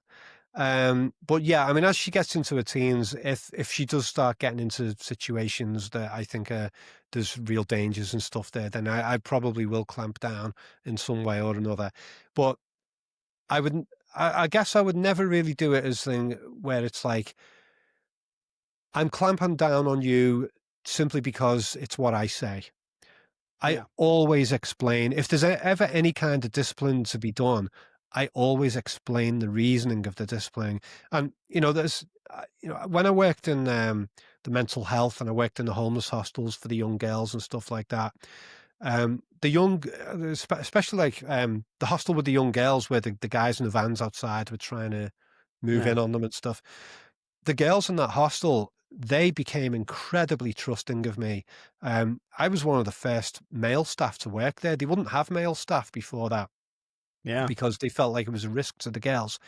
But then they found it difficult to keep the female staff because you would have one staff on night shift with 27 residents or whatever, and the women on the night shift would be struggling and panicking because a lot of dangerous situations would happen.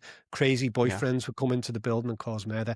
So they reluctantly let me work there, and I settled in. And after a while, the management were like, "Oh, okay, we can trust him. He's got a partner who's pregnant and stuff. He's not hitting on the girls or anything like that." But at first, these young women were like that to me. Oh, keep away, Yeah. So some of them had bad things in their past with men, when they were kids and stuff. So a lot of them were really guarded. But whenever I had to do anything that enforced the rules to the residents, I wouldn't take the approach that a lot of staff members would take. It's like, I'm the authority with the hands on the hips. I'm Yeah. the authority, and these are the rules, so do it. I never did that. I would always go to them and say, look, you're not allowed to do this. That's the rules. And the reasons for the rules are this. And I would explain it to them very calmly. I'd say, that's why it is. It's not that anybody's trying to control you. It's not that anybody disrespects you as a person or anything like that. There's reasons for these rules, and we have to stick to them. And if we break them for you in this instance, then everybody else in the building will expect it to be broken for them. And then these situations will happen and those. And I'd lay it all out for them. And sometimes it takes several minutes to explain it all to them. And then at the end, they'd be like, yeah, okay. Mm-hmm. um, Makes sense. yeah, so that was always the approach I took. And then as time went on, the girls all started to realize that, oh, he's trustworthy. He doesn't lie to us. He doesn't try and boss us around. If there's an issue, he actually explains it to us. And then once a handful of them trust you, the other ones go, what, you trust him?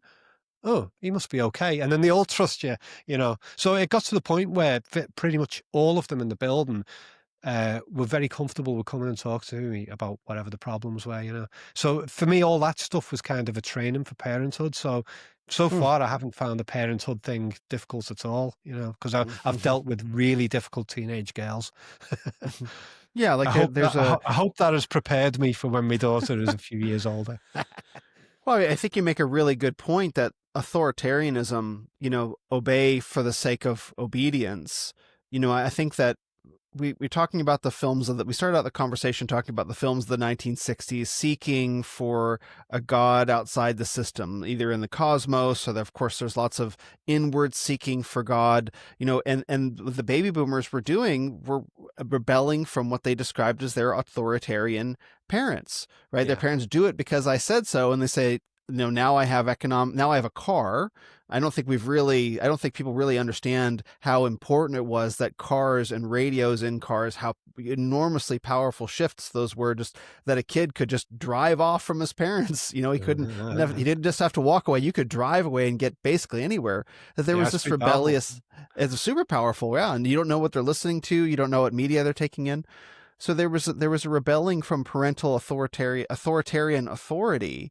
And it's hard not to look at the trans stuff as sort of like the logical conclusion of that. Like we want to, and the art stuff, we want to throw off all authority. We want to throw off all, like right down to the laws of art and the laws of language and biological gender. We want to just cast it all off.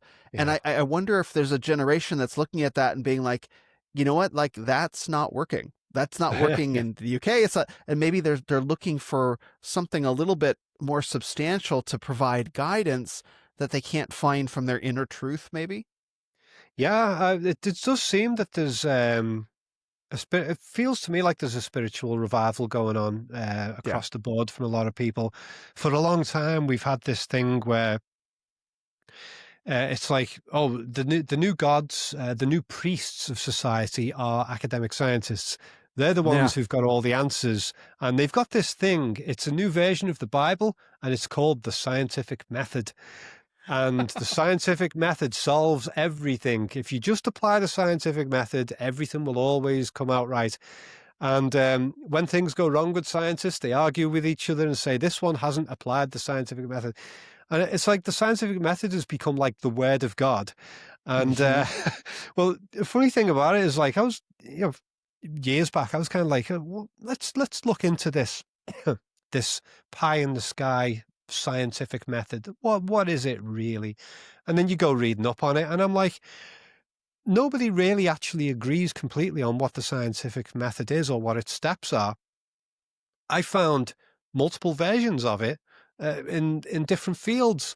I think I looked at engineering. In engineering, if I remember rightly, they had a different version of the scientific method. I think it had like 7 steps, and there was another field I looked at that had 5 steps, and I was like, hang on, you can't just change the scientific method depending on which field you're in.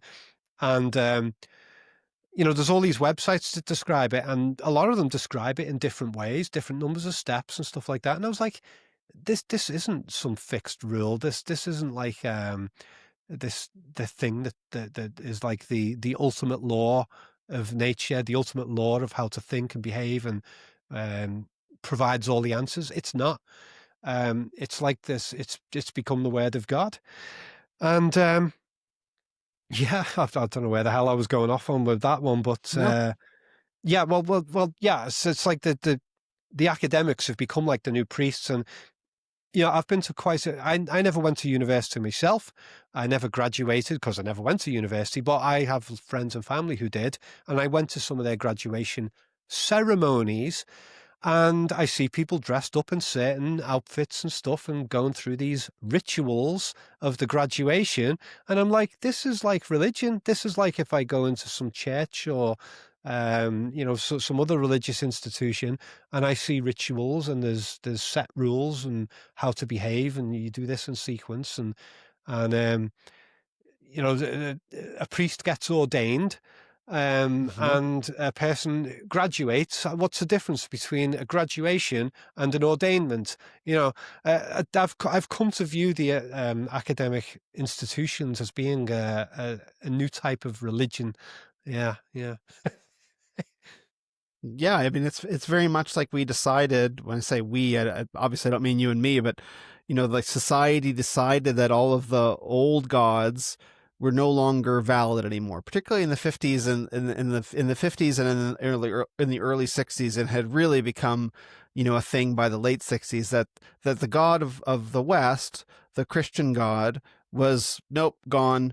And so we're gonna jettison him, we're going to jettison Jesus Christ, we're going to jettison the Bible, and so we're going to go looking for all the things that we once found in those sources of wisdom. We're going to go looking everywhere else for them. So we're going to look into science and technology and yeah, drugs, and psychedelic experiences. As we talked about, this shows up in science fiction. We're looking for answers, and now we're going to find the meaning of everything in science. So you have Darwinism, right? You have evolution, and you have materialistic science. We're looking to all of these places to provide all of these answers that used to come from a singular source. And I, mm, I think now, 60 years later, I think what a lot of people are feeling is that those other sources of wisdom were very shallow wells at best. yeah. They didn't end up providing what was promised. Yeah, it's all pretty funny, really, isn't it? Well, I think about I watched Indiana Jones and the Raiders of the Lost Ark to get ready for this conversation, just because we were going to talk about spirituality in film, and that film deals with the Ark of the Covenant, which is a significant archaeological artifact, perhaps the most significant one, certainly one of them. And what I had never noticed this before, and as you were talking, I picked up on something else that I had never realized. So the first thing that I never noticed of the film is that the Indiana Jones character does not have an arc. He does By the end of the film, he is the exact same guy at the start that he is at the start of the film. And that was the first thing that I noticed, but I also noticed something else. And I think this gets to the science point. He's an archaeologist. He's a scientist, right? It's a form of science.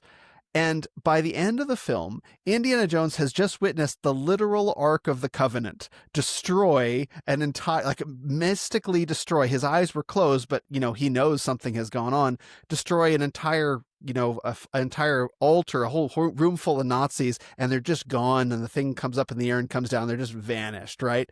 And by the end of the story, having witnessed the power of the Ark of the Covenant, he is not impacted by that reality at all. He doesn't change even a little bit. And I think that's really interesting because I've seen that. Who hasn't seen that movie several times? I think there's something about that where it's like the Ark is this plot device, but it's drained of all of its theological significance, and we're left like, oh yeah, it's just an artifact and I'm just a scientist, and it just goes and it does this thing and I go on about my scientific way. I thought that was really interesting and ties to some of the things that you're talking about. Well, yeah, I mean, I love Raiders Lost Ark. Again, it's one of those movies to me that's a perfect movie just from start to finish. Um, but on that subject of the religious side of Indiana Jones himself, there's a few things about that I sort of cross over with what you're saying. One is that he is a tool of the Ark. I view it that way. Throughout the story, the Ark seems to assist him in his mission. It's almost like the Ark chose him and used him as a tool. Yeah. And it works really well because it's one of my favorite scenes of all time in all movies is Indiana Jones on the top of the cliff and the Nazis at the trucks with the Ark in the truck, and there's a convoy of Nazis in trucks, and he comes down on the white horse, charges down, and then he leaps onto the truck, and then he just fights and kills all these Nazis, and it's totally unrealistic. But I think that works brilliantly from the standpoint that he is being given these superpowers by the Ark itself. It's like the Ark is acting through him to defeat the Nazis. I love it. So I'd made a video on this many years ago called The Guided Hero, which was all about Indiana Jones being used by the Ark. And there's lots of different scenes in the film where there's hints of the Ark doing this. Another aspect of it is that, like, I guess that crosses over with that, is that Indiana Jones himself is like an angel in human form. He's got his dark side to him as well, and that's done to make him relatable. Because if you make a character too pure, it's like So they give him some flaws and stuff, and they make him get beat up and stuff, so he feels human. But essentially, he is an angel on Earth, and he is here to do good. And his way of spreading the word of God is through the archaeology. I'm going to find artifacts from around the world that relate to religious things that have gone on through history, religious events. I'm going to collect them as evidence to be displayed in museums to show people there is a spiritual history to humanity. And that seems to be his obsession. He's not in it for the money. He doesn't show any signs of being in it for the money. He's in it for these little artifact pieces, but he's not doing it for the money. He's doing it for what these pieces symbolize about human history and the stories that they tell about history. It's like he's trying to say to the world, don't forget about history and all the spiritual things that have gone on. So in a way, that kind of makes him an agent of God, So I like it on that level as well. And the famous poster for the movie, which I love the poster because a few interesting things going on with that. If I pull it up. Yeah, you see Indiana Jones, and he's stood there and he's holding the whip up in the air like he's about to, he's about to crack the whip, and he's actually got a smile on his face as well, which I really like, because so many action movie posters have the hero scowling with a Uh-huh. like an angry look on their face in the poster. Even in a lot of the old movies, the hero would have an angry look in the poster, but Indiana Jones has got this beaming smile of happiness in the poster. And I don't know which poster you're looking at. There's a couple of different ones. There's Um, one where he's stood there cracking a whip, and there's another one where uh-huh. he's just got the whip over his shoulder. I'm gonna pull it up right now. Hold on. Yeah. I managed to find one of the posters. I think it's this one. You can see that? Yeah, yeah. So there's that Okay. one. Yeah, he's got a smile on his face, which you'd hardly ever get from a hero in a poster. And look at Yeah. the big circle around him. That's like almost like a halo, like a religious halo where you get in Christian stuff and things like that, Uh-huh. and other religions. To me, that sort of um, puts across the idea that he's like this enlightened being. And if you look through the movie at various scenes, there are moments where the sun is used in association with Indiana Jones himself, like he is Mm. like he is a sun symbol. Um, one that springs to mind is when he's got a crew of Arab guys Yep. all digging up in the desert. They're digging up the entrance to the tomb where the Ark is buried, and you got Indiana Jones walking around supervising them as they dig, and it's all done as a silhouette shot from the distance. Yeah. But Indiana Jones is a silhouette, and the sun is behind him, this big orange orb, just like in the poster there. Yeah, so yeah, there's a lot of association between Indiana Jones and the sun symbol itself. So yeah, I think he's like a religious figure. And when you look at that poster, and there's another one of them that was done at the time, where it's like an etching. It's like it looks like he's been drawn on a piece of ancient parchment, like he Mm-hmm. is part of history himself. He's not just capturing history and showing it. That poster presents him as like a piece of history in himself. And his nemesis in the film actually says something to that effect. He says something like, uh, in 1,000 years, even you may be worth something, like he might become an artifact. So yeah, I definitely think Indiana Jones is a deeply religious figure, an agent of God. Yeah, I love that aspect of it. And there's a complexity to his character too, because when he's introduced on screen, he's in the jungle scene when he's going after the golden idol. When he steps into frame, one of his eyes is illuminated, but his face is mostly in shadow. And Yeah, then in the scene inside I think it's some sort of hookah bar or something with Belloc, and I guess they're in Cairo, and you see only one side of Indiana Jones's face, and it's in shadow. It's like, now you're yeah, getting nasty, and you yeah, see yeah, that he has this real, and was clearly like a jerk to Marion earlier, earlier in their lives together. He's even a jerk when he shows up to her place in Nepal. So he's a complicated character. But yeah, I think I love that silhouette scene where they're up on the dig site just chopping yeah, away, and he puts on the hat, and that's how you know what's going on. You have no yeah. idea what's happening. And he puts on, oh, that's Indiana Jones. I love that scene. You're right. There is a divine agency component to him, isn't there? Yeah, absolutely. It's fantastic. I mean, I got to say, one of the greatest things I ever saw in a movie ever, like when I was a kid and I saw it on the screen and I thought it was the coolest thing I'd ever seen, was Mm. Indiana Jones sliding under the truck after Yeah. he's been thrown. He slides on the ground, and real stuntman doing that. And as a kid, I was like, "What? What was that?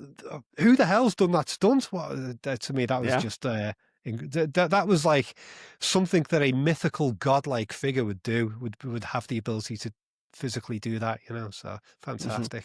But actually, the character, there's a very similar character to Indiana Jones, but in a much darker format, which is you seen the movie Cape Fear? Many years ago, yes.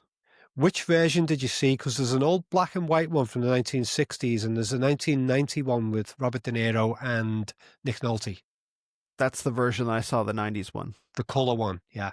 Yeah. Now, that movie is very misunderstood. I mean, it was a successful film, but the religious side of that film is hardly ever talked about. But even though Scorsese spoke very openly about the religious side of the film in one interview that I saw. And that is that the villain character in the film, Max Cady, played by De Niro, Hmm. is actually an angel sent down to Earth to test the family. Hmm. And there's a lot of religious talk in the movie about that.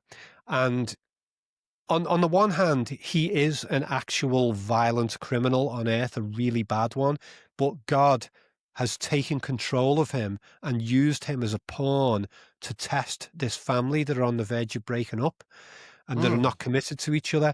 And so God uses him to challenge the family and make them commit to each other at the end of the movie. Scorsese pretty much admitted that in an interview. I was like, oh, that's fantastic. So that's like a variation on the Indiana Jones character.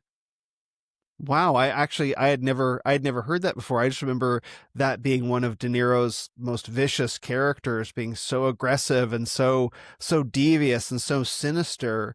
But I never would have thought that it was a trial that the family had to go through to find their commitment to each other, to find their faith in each other. Yeah. Well, watch it again with that in mind, and you will enjoy it a lot more. It's so good. I mean, there's opportunities where the Max Cady character, he has an opportunity to attack the daughter in the school. There's Hmm. this famous Hmm. scene where he's chatting with her and he's flirting with her and um, trying to do stuff with her. But Yeah. he had an opportunity there to be really brutal and do what he did to another girl in another scene, and he doesn't. He Mm. just like plays it cool, and he actually gives us some wisdom via the scene. And it's like, wow, this guy is there's actually some deep philosophy with this guy. Seriously, go and watch Cape Fear again on that level, and you will love it. Yeah, I remember that scene. That was a really troubling scene. That was like there was a moment where like he definitely could have, but then he didn't, and it was sort of like maybe there is something redeeming about this character. I that scene was buried deep in the back of my mind. yeah, yeah. Apparently, they filmed that in one take. Um, the Mm. the the the two Juliette Lewis was the girl, wasn't she? Yeah. And yeah, they just did the one take, and apparently they just got it absolutely perfect in that first go. Yeah, that's Are what there Scorsese said anyway. Are there other films that pick up on some of these themes? Because there are obviously there's like supernatural horror films where you know like a Hellraiser implies the existence of a hell, and I think Event Horizon. I haven't seen either of those movies. I think in Event Horizon they actually go through hell. I think that's what happens on the spaceship, right? Yeah, something They, like they, that. they Yeah. something like that. So, but there are movies like we talked about Pale Rider and High Plains Drifter that point to a supernatural aspect of reality that plays a subtle role in the film. Like Indiana Jones, I agree with you that the Ark is guiding him. Like there's that scene where the Ark sets the Nazi emblem on fire from inside the crate. You know what I Yeah. mean? And it's Yeah. sort of like the Ark seems to have an intelligence about it. It's not just and viewed that way, by the way, the Ark wants to go into the warehouse at the end. Like the Yeah, it Ark does. is Yeah. trying, it Yeah. wants to be hidden. It's like, oh, it's this great tragedy. Like, no, the Ark does not want to be discovered. So are there other films that have this sort of element? Because once you see it, it's like, oh wow, there's more going on in this movie than I realized. Oh, yeah. I was trying to think off the top of my head. I know I mentioned a load of movies in our emails, and I can't remember what the other ones were that I Thin mentioned. Red Line, was it Terrence Malick's Thin Red Line was one of them? Yeah, yeah. That's a good one for that. The film's a bit long, but yeah, it's definitely got a spiritual aspect to it, quite deep as well. The movie was a little bit muddled, and that you had all these voice narrations going on throughout the movie. Have you seen it? I haven't. No, I remember I Oh, saw his movie Tree of Life, and I was like, what is going on? A lot of people yeah. really love that movie, apparently. I mean, yeah. I thought Tree of Life went too obvious with its Christian symbolism at the end. Thin Red Line is much better for me. It's a little bit long, but it gets confusing because there's multiple characters who do bits of narration over the story, and sometimes you can't tell which character is the one who's speaking on the narration. To me, that Hmm. spoils it a little bit. But if you can follow it, there's a lot of depth to it. There's a character at the beginning who he's a very chilled out, almost hippie like, deeply spiritual, calm guy who, whatever life throws at him, no matter what war situation he is involved in, no matter how much violence he sees, he never loses his spiritual edge and his belief in humanity and Hmm. his um his positivity. He remains spiritually positive despite all of this brutalness that he's seeing. And his commanding officer, played by Sean Penn, is saying to him, I don't know how the hell you do that. You're a magician. But his commanding officer views it as being a character flaw and is um, trying to destroy that aspect of him because he thinks he's trying to bring the guy back to reality. Hmm. He never succeeds in breaking this guy's spiritual vibe, because the guy won't do what he's told either. That's another aspect of it. But the one problem that the guy has, the spiritual guy, is that he still fears death. Even though he's Mm. deeply spiritual, he's got this thing where he saw his grandmother die when he was younger, and he couldn't accept that she went on to the afterlife, and he couldn't see any beauty in her death.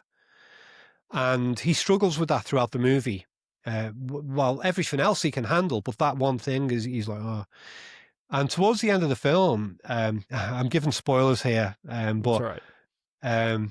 I don't want to spoil it to you if you watch the movie, but he gets to a point at the end of the movie where he has to sacrifice himself to save his whole platoon. And he does it because he knows all these enemy Japanese soldiers on this island. They're all ready to attack. He knows that they're there because he's gone on this little scouting mission. So he lures them to chase him. He's shouting to them and gets them to chase him through the forest. He knows he's going to die. So they chase him. Instead of going after all his friends, they chase him through the forest, and then they surround him. And he's just stood there, and they've all got the guns pointed at him, and they're trying to get him to surrender. And on the one hand, as a viewer, you're kind of thinking, don't surrender. They're going to do horrible stuff to you. Yeah. But he just stands there, and he just sort of calmly contemplates. He's like, I'm about to die. And he willingly dies. He just calmly lifts his rifle to induce them to shoot him. But it's done with like angelic music that comes straight after, and you see the sunshine and stuff like that. Mm. And I take that scene as like he found his peace with death. He finally came to terms with the idea of dying and moving on to the next life. And it's a very beautiful scene at the end. Yeah, I feel bad that I'm spoiling that for you because I think you'd like that film more. No, I mean, there was a survey that came out that people actually enjoy movies more when they know the ending. Like sometimes All having a right. movie spoiled lets you be more in the moment and less like what's going to happen. Like you can pay closer attention. So, do you Yeah, mind if I ask? Do you mind if I ask a sort of personal question? sure. Yeah. So, as you're watching all of these films and studying them so intently and getting to know the filmmakers and sort of their perspectives and really their deepest feelings about religion and philosophy and theology and life and the meaning of it all, like which movies have impacted you the most, like in terms of making you walk away and ask questions like, wow, I hadn't thought of that before. Like, are there some where it's like they really stuck with you and you had to take a long walk and think about what your response to some of the questions would be? Yeah. Well, I mean, I probably wouldn't have given this answer except for the fact that we've just talked about it, but The Thin Red Line did have a strong effect on me. I went back to see it Mm. 2 more times in the cinema. But another one was American Beauty. That had a Mm. massive impact on me emotionally and spiritually, um, because so much going on in that movie. There's a very sort of like Buddhist philosophy going on with one of the characters, the young guy in it. Such an Yeah. unusual, to have a teenage boy character who is spiritually deep is so rare in a film. Hmm. But they had that in that. And then the notion of facing death. And again, it's like The Thin Red Line. Um, Kevin Spacey's character, he dies at the end. He gets shot by the neighbor. But he dies in a moment where he's looking at a photo of his family and he's just full of love for his family. Mm. And he dies and he's still got the smile on his face after he's been shot in the head. You see his head reflected reflected in the blood on the table. And he's still smiling after he's died. And the young guy looks at him. He's like, wow. Hmm. Yeah, I like that film about, the way it made me think about accepting the fate of death and dying with a smile on your face, and accepting that moving on to the next life, if there is one. And there's lots of different ways that film affected me, but yeah, big effect. Yeah. Trying to think of Yeah. some other ones. In terms of spiritual stuff, yeah, I think American Beauty was probably the strongest one I can think of in that respect. Actually, Apocalypse Now had a Hmm. really strong effect on me in my teens. Um, there is a deep spiritual aspect to that movie as well. I mean, even the way it's shot, again, there's a lot of sun symbolism going on in Apocalypse Now. The sun is on the poster as well. The Yeah. sun is like massive, filling up the whole sky in the poster.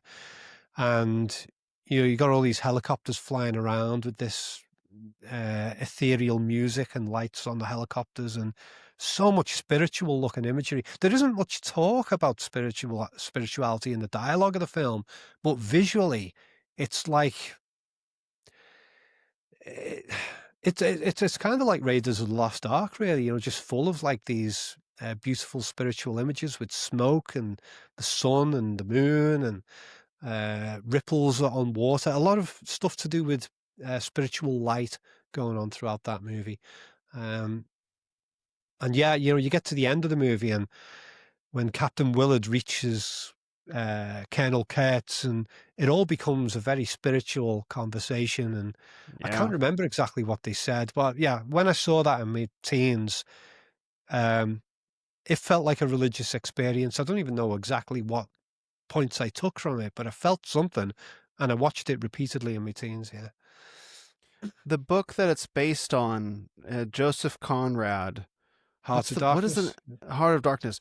That is an incredible book. It's a short book. It ends very differently, but with just as much of a punch. Yeah, the end of Apocalypse Now is, it's Colonel Kurtz's recognizing the things that he's done and making himself into a sort of demigod amongst these remote tribes people. And he's saying the horror, as he's witnessing his own Mm. wickedness and what's become possible in the dark. And plus, juxtaposed with the horror that was the Vietnam War, which I learned recently, a lot of the American soldiers who were fighting in Vietnam were themselves high on drugs, that they were Yeah. smoking weed and that they were on acid, like in combat in this brutal war. And I didn't realize that before. So it lended a very different context to that movie, where it's like, yeah, this was the traumatic experience of war in the 20th century, the late second half of the 20th century anyway. Yeah. Well, I read Heart of Darkness as well after I'd seen the movie, years later, and I very much enjoyed it. Yeah, it was good. And I thought the film was a really interesting adaptation, placing it at a different point in history. And the film did some things of its own that was separate from the book as well. There was something else you were just talking about then. I was going to. Oh, yeah, the Soldiers on Vietnam War. drugs. Sorry, the Yeah. Vietnam War, yeah. Funnily enough, another well, regarding the real history of the Vietnam War and a lot of the crazy stuff that went on, uh, Heart of Darkness was the big influence on Apocalypse Now, but another movie that had a big influence was, oh God, I'm trying to remember the name of this book. It was a big influence on Kubrick's Full Metal Jacket. Oh, Can't remember the name of the book. I'll have to think of it and tell you. I'll send it to you when I figure out. You write it on the okay. screen or whatever. But anyway, this book was there was an American journalist who wrote this really powerful, groundbreaking book where he'd been around in Vietnam, and he wrote about all the crazy stuff that he saw in that war. Very famous book. If I mentioned the name, you'd know it. And Kubrick. Is Tom Wolfe the author maybe? No, no. Okay. Michael Hare was the author. Herr. Michael, see, Dispatches. The book's called Dispatches, and it's by Dispatches, Michael okay. Hare. Yeah. Okay. So yeah, he went round in Vietnam with the soldiers and stuff and got in the thick of all the battles, and he saw the insanity that went on. So he wrote that book, and I actually found it a really funny book as well. Some of the stuff was so crazy, I was howling, reading the book. Okay. But I think that book was also used as a partial basis for Apocalypse Now and for Kubrick's Full Metal Jacket. So much so. This is the book here for everyone That's the looking on one, yeah. Amazon. Yeah. Yep, that's the Yeah. one. Dispatches, great Michael book. Hare, Her. Yeah, Yeah. please go ahead. Sorry. Kubrick actually brought in Michael Herr to help on the script for Full Metal Jacket Hmm. because he did, and it's one of those rare occasions where Kubrick worked with the co-writer and there wasn't a problem. You Right. know? Yeah, they didn't clash with each other because Kubrick trusted Michael Herr with his ideas. He knew that Michael Herr was on the exact same page as Kubrick, and they were having open discussions about putting Carl Jung's The Shadow into the Full Metal Jacket film. So, he didn't Mm. have to play mental games and manipulate his co-writer. They were on the same page. So that was really good. But another one on the Vietnam is there's a TV series called The Vietnam War, a Mm. 10-part series that came out about maybe 5 years ago, 10 years ago, by a famous documentary filmmaker in America whose name I can't remember. Ken Uh, Burns. that's the guy, yeah. So have you Yeah. seen that one, The Vietnam War, what he did? I haven't, but his baseball and all of his documentaries are quite He's famous. brilliant, yeah. Well, the Vietnam War one is incredibly powerful. Um, there was a couple of episodes where I actually was brought like close to tears from some of the tragedies that went on there, especially the one um, that I found really sad was that famous picture of the young girl who'd been hit with the napalm and she's running Hmm. down the street naked. Have you seen that picture? Of course, yeah. And yeah, I think she'd torn all her clothes off because her clothes were burning, and she's just run down the street. The street. Oh, I saw that, and I read up on her as well because she lived on and followed up on her life after that, and it's just yeah. Oh, that brought me like tears. Really sad. Hmm. But that's a great series. Yeah, yeah. You know what's another movie that I saw recently that I was surprised how much I enjoyed it?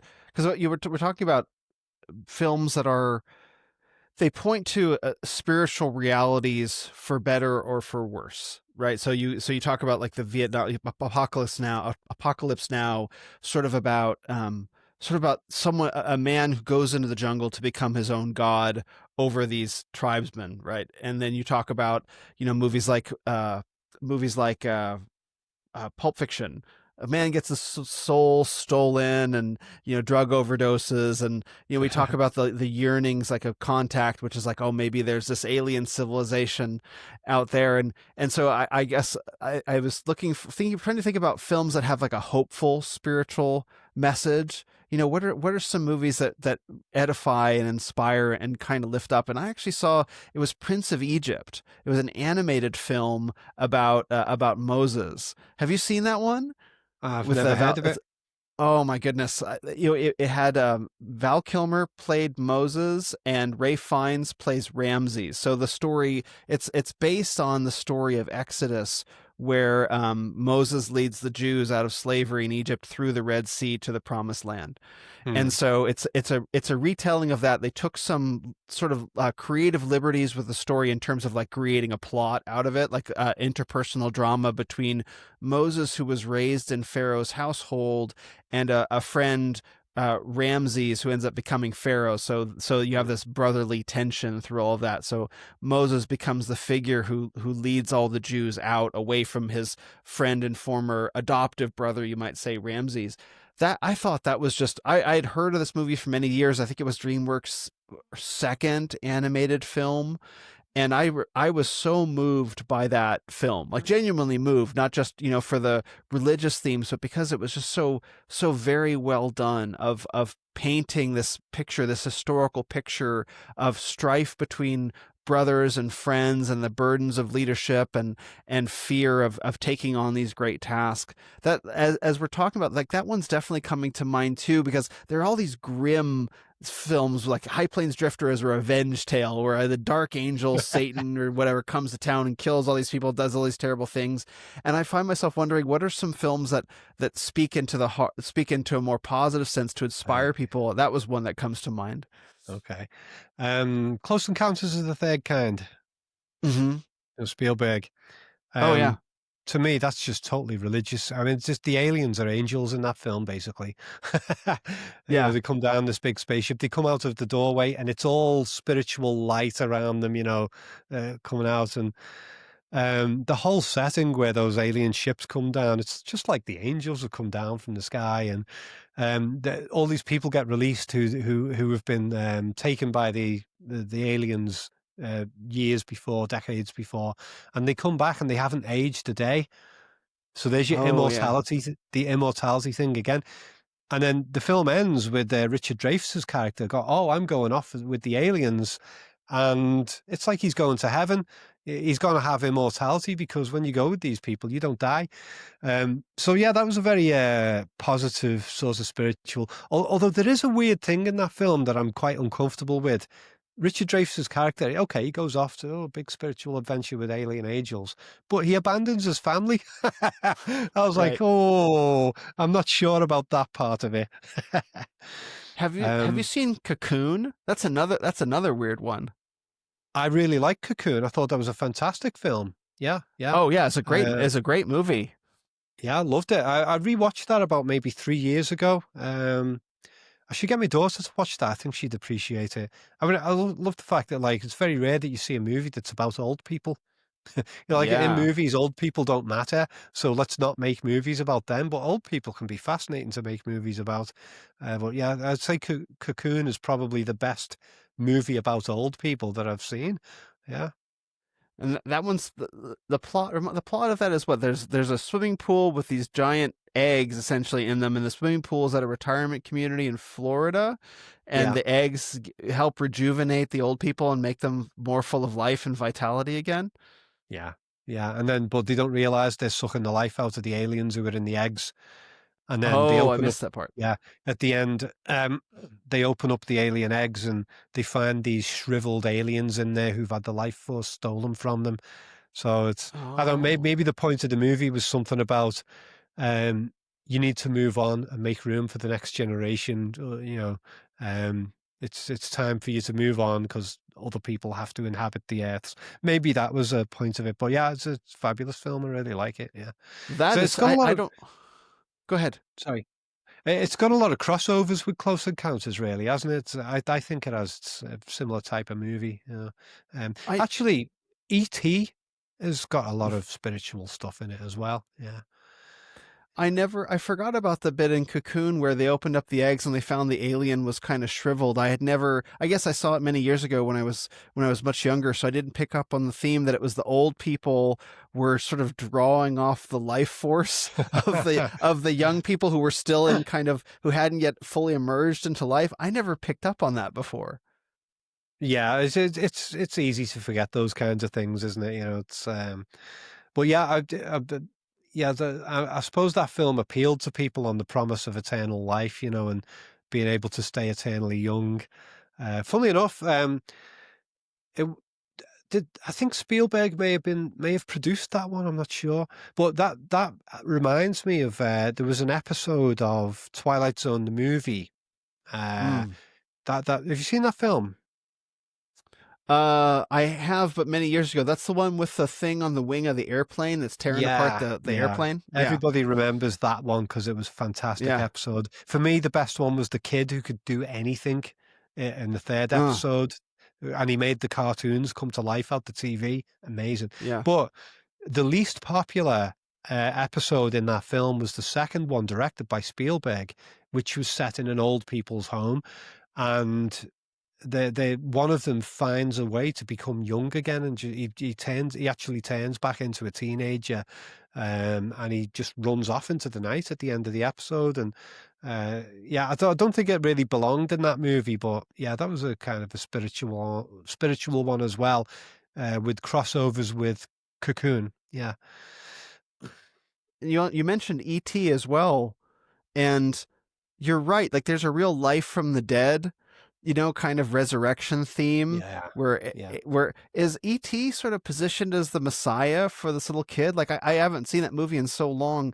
Let's see, the alien comes down, they stash the alien in the closet, and the alien eats Reese's peanut butter things because M&M or whatever didn't want to pay or something, whatever. So then, but then is the kid from a child of a single mother? He from and then does like what happens with that? Like what is the function that the ET alien serves in the child's life by the end? I haven't seen it in so long. Well, I mean, on the psychological level, the alien basically represents the emotions of Elliot, who was the main Yeah. kid in the film. Um, And as has been mentioned by many people who've done studies of the film, Elliot, the name begins with E and ends with T. Mm-hmm. And Hmm. yeah, throughout the movie, it's like whatever personal, psychological, emotional issues are going on for Elliot, they get expressed through the ET character. And the major thing is that Elliot has got a problem with his parents having broken up. Mm-hmm. His dad has moved away and the mother misses the dad and he wants his dad to come back and stuff like that. And the father figure does come back symbolically in the form of a scientist who shows up, and the scientist has come back and is talking to Elliot. Um, he has a conversation with Elliot about death and about the alien and stuff like that. And it's like it's a very fatherly scene. He's the first prominent male figure whose face we see in the film. And if you watch that scene carefully, all the dialogue is written as if it's the father has come back to the family to comfort his son and reassure him. And then straight after that, E.T. springs back to life. Immediately Mm. following that, you know. Yeah, so it's that's a big part of it. And there's also some stuff going on with the endings, like spiritual type stuff, where E.T. goes off in the spaceship into the clouds. The spaceship goes away, and he cries and he says goodbye to the alien. And as the spaceship flies off into the sky, it leaves a rainbow trail.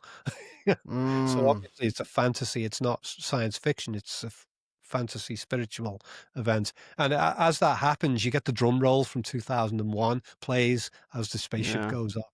A little nod to 2001: A Space Odyssey, you know. Yeah, I can't remember offhand. I did some videos on ET many, many years back, but I can't remember too many of the details right now. Yeah. Are there any films that are coming out these days that you think are expressing that sort of spiritual yearning? Because that's one of the things that I see a lot in the work that I do is both men and women looking for something deeper, more substantial, more real, more permanent and enduring that they can build their lives on top of. But I'm not seeing that so much. Like there's spiritual yearning, longing in previous films, but I'm seeing it now every day in various ways, but I don't know that is it showing up in the film world at all that you're seeing? I haven't been seeing it very much, although I don't Yeah. watch many modern films because I Yeah. find most of them so boring. Um, I would say that kind of stuff is still being expressed in the science fiction stuff.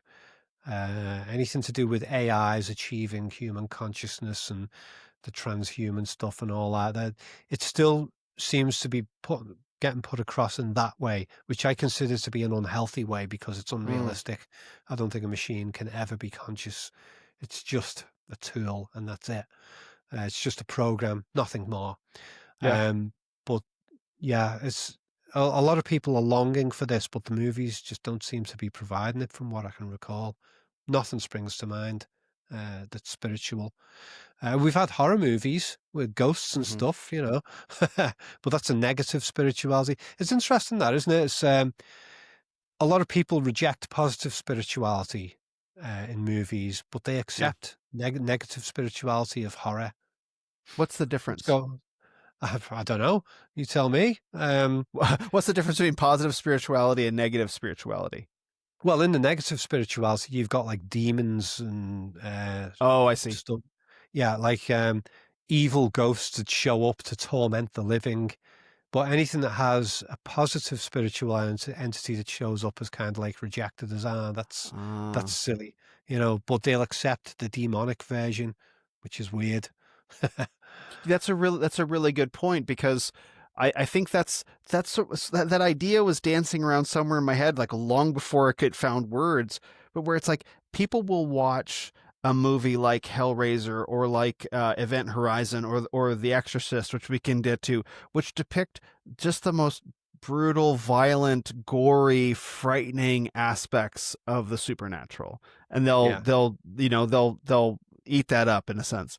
But yeah, when you try and tell a story that is explicitly religious about redemption, that explicitly speaks about the positive aspects, moral transformation, people will just be like, yeah, nah, not interested in that. That is so interesting, because I can think of so many dark spiritual movies, or movies that point in the general direction of the supernatural, but so few that actually inspire, and that actually like get people to think. Like, even American Beauty, in a sense, is like it's a story of happiness, but in loss. Only too late does he discover the meaning of his family and what he already has. But there's so few that seem to be presented with any sort of skill. Like, no, I'm a new man as a result of this, and I'm positively transformed as a result of this spiritual experience. I can't think of many that are like that. Neither can I. Uh, I mean, that sort of crosses over with some of the science fiction stuff, and that there's so many movies that present science fiction movies that present a technological evil of some kind, like Mm-hmm. a robot or an AI that goes bad and starts killing people or whatever. And yeah, the whole idea of technology being a form of evil, that's in a lot of stuff. It's like in Star Wars, the Empire is evil and Yeah. it's intensely technological. And they've created the Death Star, which is described as the ultimate technological terror. One of the characters in Star Wars calls it that.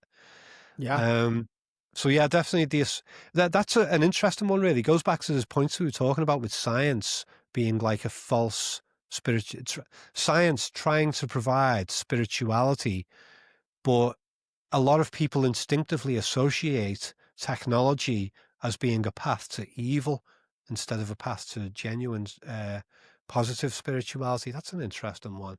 Yeah. Yeah. Yeah, because Mm. there are elements of Star Wars that are very deep psychologically speaking, in that you have, young plucky Luke Skywalker with his rebellious band of youthy heroes going up to rescue the father who's embedded in the technological system and redeem him, and all of that. And what does he do? Is he turns to the guru who's out in the swamp, and the light swords with the crystals. Like, it's all very, because you start taking it apart, it's all in the force that you can do things with your mind. It is all very much like that. But you're right that there is the suspicion of technology. I mean, that's 2001, right? Like Yeah, the yeah. the monolith comes and inspires technology from the bone to the space station, but you're kind of shown that maybe it's not all good, because you have the evil figure of Hal. And yet, in spite of all of that, all of the super cerebral intelligent villains, that's always the thing. The villains in American movies always have British accents, and they're always very smart, and they always have sneaky technological plans, and it's always the plucky robustness of the American hero who overcomes it. And yet you have the hope now being placed on science and technology to save us. Yeah, yeah.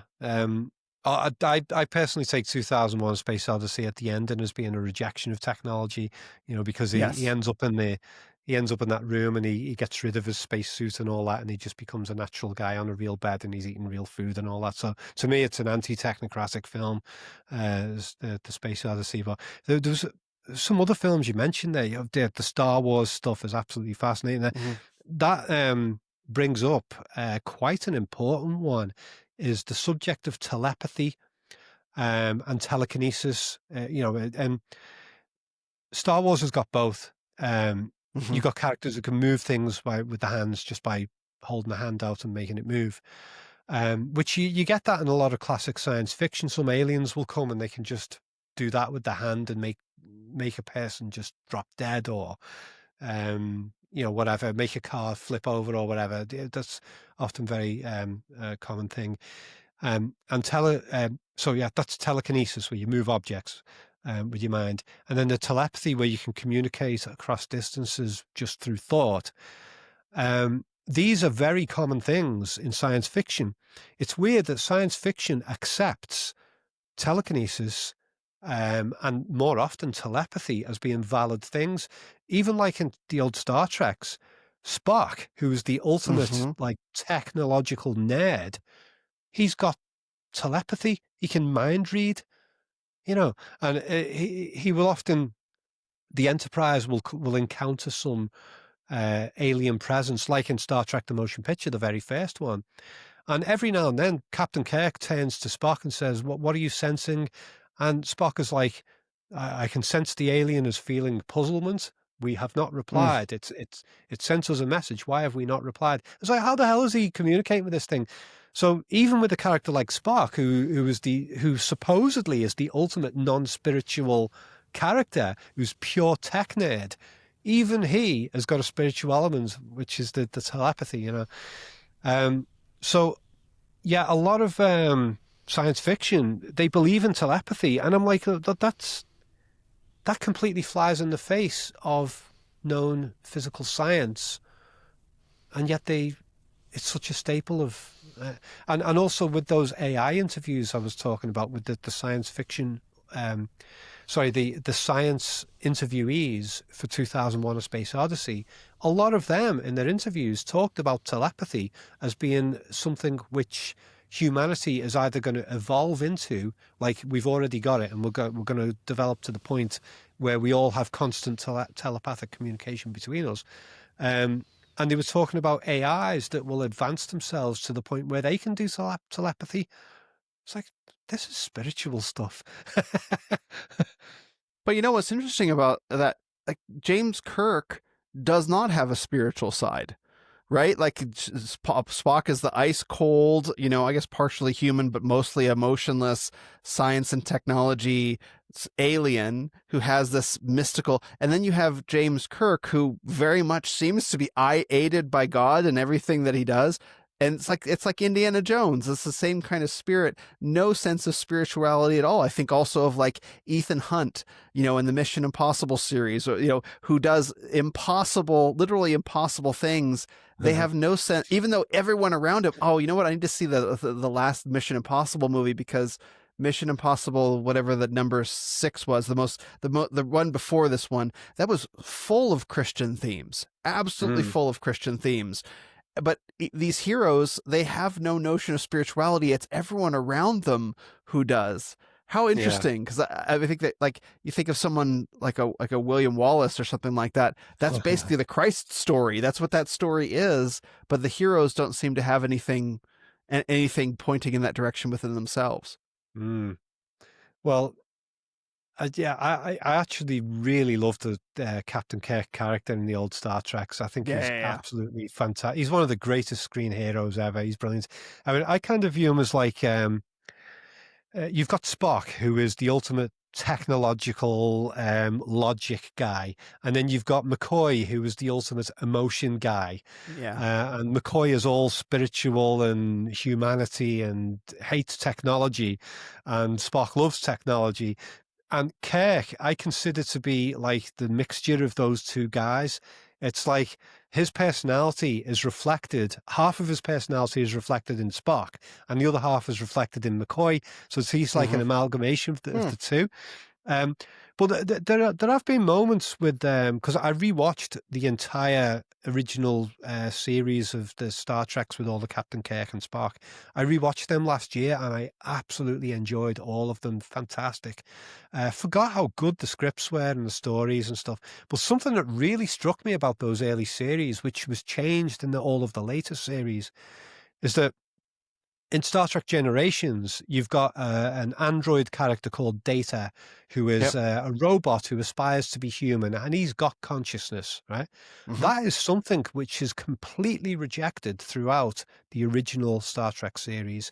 Really? There are many, many episodes where there's a situation where some android or some machine is touted as being like equivalent to humans on a spiritual level or even an intellectual level. And in every instance I found of that in the original series, that concept would be rejected at the end of the episode. And then Kirk and Spock would talk about it, and McCoy, and they'd be like, no, it's like we humans, we are the real deal. All that stuff is just tech.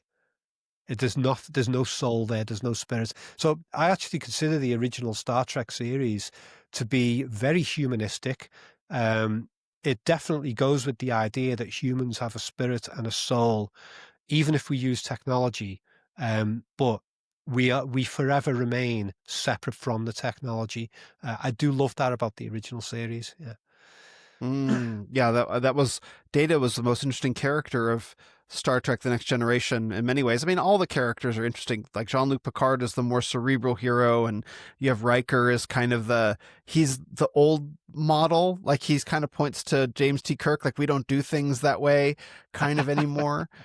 I And did yeah, like that's Generations, by the way. I'm not yeah. knocking Generations. I think it's a really good series. There's loads of great episodes and stuff. I love the stuff with the Borg. Loads of great characters there. Worf was great, and Will Wheaton. I always wanted to kill him in that Yeah. role he was in. But Yeah. yes, I should go back and watch Generations again. But the original series with Spock, Kirk, McCoy, for me, that's the real deal. That's the ultimate core of Star Trek. Okay, so this is great because there's a Star Trek movie that I want to ask you about. Oh yeah. It's like number 5. It's the one with Cybok or whatever, where they go out to the planet and like, cause the guy tells them that God is on this planet out there. Do you know which one that is? I can't remember what that one's called. It's the Is one that the one before. where is that the one where they meet God at the center of the galaxy at the end and they have a fight Yeah, with him? Yeah, I yeah, remember it being a bit. That one didn't work for me very well. I thought it was a bit wacky. I think they fight God at the center of the galaxy or something and shoot him with a laser or something. I can't remember. yeah. What does God want with a I'm probably starship? misinterpreting what was going on there. Yeah. But yeah, I mean, the Star Treks are fantastic. I mean, one of the Star Trek movies that I really like, and nobody else seems to like it, was Star Trek Generations, where you had Picard and Kirk in the same movie. Yeah, A lot of people were really disappointed. The critics didn't like it. They were like, oh, you're just trying to mix the two Star Treks together. I thought it worked really well. The thing I liked about that one, which I think goes against what a lot of Trekkies are really into. A lot of Trekkie fans, they're really into the idea of this utopian future where we're all bombing around the stars in starships and stuff like that. And I think a lot of them have really got hopes that that's where humanity is really going. Personally, I don't see it going that way. I think the yeah, distances to travel are too far, and I don't think we can reach the speed of light. But that utopian fantasy that appeals to a lot of Trek fans. But Star Trek Generations went very much against that because it had a plot about people who couldn't accept death, and couldn't accept the lack of utopia. Have you seen that film? I have. Yeah, I know Yeah, exactly what you're and talking about. there was like an energy ribbon stretched through Mm-hmm. space, and when humans got trapped in it, they were. It's like they were in heaven, Mm-hmm. and then when they get pulled out of it, they desperately want to get back into the ribbon. It's like almost like a drug, like a drug addict wants another fix, that type of Yeah. thing. And Picard ends up going into the ribbon, and he has this beautifully shot scene where he's back on Earth. It's Christmas. The tinsel and the baubles are all glistening, and he's got all these grandkids that he wished he had and he never had them. And all the kids are hugging him, and he's like so happy, like the most happy thing he could imagine. And he's just full of glee and joy. And he gradually starts to notice there's discrepancies that are revealing the artificiality of what he's experiencing. And he Mm. finds Captain Kirk, who's still there in the ribbon, and he has to persuade Kirk to leave the ribbon, to leave this artificial heaven. And yeah, he persuades Kirk, and then Kirk is like, "Yeah, this isn't real. I've just jumped on the horse across a gap, and I didn't feel any fear because I know I didn't really jump it." So the two of them leave, and they try to save this planet that's going to explode or something. But Kirk has his death in that film, Mm-hmm. and he accepts his own death, very much like in that Thin Red Line movie I was talking about. He accepts his own death, and he asks right at the end, "Did we make a difference?" Mm-hmm. That's his last line, I think, before he dies. And that's the question that I think anybody should ask in life. When you get to the end of your life and you're about to die, did I make a difference in this world? Did I help anyone? Did I do any good? And that's what Kirk asks, and then he dies. And so I thought that was a really great movie. Mm-hmm. But the plot, I think the themes of it didn't fit with a lot of what Trek fans expect. They want utopia. utopian immortality stuff, but this film actually rejected that. Yeah. Hmm. Yeah, that's the plot of the story is the evil mad scientist was in the ribbon, and he has determined that he's going to get back into it, and so he's going to blow up a star to change Yeah. the gravity well, so the ribbon travels on a different path through space and passes over this planet, so he can hitch a ride on the ribbon. And And that's interesting. it's the actor was Alex from A Clockwork Orange as well, who That's plays right. that That's right. scientist. I wonder whether that was But an accident or not. probably not. Well, it makes me think of the Matrix, where you have Cypher. You know, he would do anything. He betrays his own friends to get back into the Matrix, which is Yeah, far from a paradise, but he has the opportunity, he thinks, to have it be yeah. a paradise. Like the That's horrific. really good. Yeah, yeah. That, I mean, yeah, the Cypher's journey is very similar to that scientist. So, yeah, good point. Yeah. Yeah. Well, it's like you have the the the scientific technological learning, yearning to create utopia, to do terrible things in the name of progress. Whether like, okay, I'm gonna jump into the ribbon and I'm gonna destroy this planet, this star, which is gonna destroy this planet. But I will get utopia, or I'm gonna betray all my friends. But also, like, we are going to do these terrible things to bring about this technological utopia. That's what that's Hunger Games, right? Isn't that Oh, Hunger yeah, yeah, Games? Isn't yeah, isn't that what that's yeah, about? yeah. Like I think so. Yeah. the longing for paradise. I saw the first Hunger Games film. I thought it was decent, although it was spoiled for me because I'd already seen Battle Royale, the Japanese film, which was Hmm. where people are on an island and killing each. And I thought the Japanese Battle Royale film was so much better. And the Hunger Games film, it was too tame.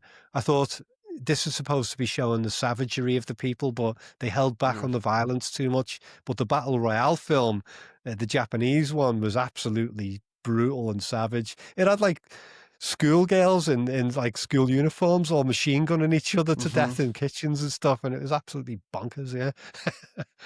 You never I seen just that one, Battle Royale? I haven't. No, I've only heard of that in Fortnite. It's a blast. It's an absolute blast, and it is extremely violent, but not in a disturbing way. The violence is very cartoonish. It's a really interesting film. Yeah. Hmm. I like how there are so many different ways that spirituality shows up in movies, trying to answer questions, provide answers, and point us to who we are. I just think it's so interesting that all these movies have been looking in all these new places and they don't seem to find anything ultimately, you know? um, I don't know. Maybe some of them do, because some of them have affected me in very positive ways. Mhm. Even sometimes the movies that are very dark in the spirituality have had a positive effect on me. I mean, a lot of people talked about The Exorcist, Yeah. where it's like if you show someone the devil or a demon and you show them proof of that, that makes them go, oh, well, hang on, maybe the positive side of spirituality is real as well. Yeah. Hmm. And I There did is a actually lot of find that. that when I was researching on all of the supposedly real cases that The Exorcist was based on. I looked them all up because I went through the novel and it mentions lots and lots of historical real cases. And the novel treats them all as if they were actually real, and it uses them to give credibility to the story. But when I went and read up on all those cases, my view is that none of them were real. They were all Mm. either fake or misinterpretations. It's pretty interesting as like some of them were instances where there'd be a guy who had a lot of wealth and power in a certain area, a certain locale where he lived, and a few other people wanted to take him out and get him killed. So they would fabricate a load of stuff to make out that he was possessed by demons and doing horrible things, and then they may arrange it so he'd get killed for that. There's cases where that's happened, and then most of the other cases involved kids, teenagers around about the age of puberty. It always seemed to be a puberty stage, and that's what it was in the Exorcist film as well. The girl's Hmm. 12 years old. And my view on that is that there's a few different things going on there.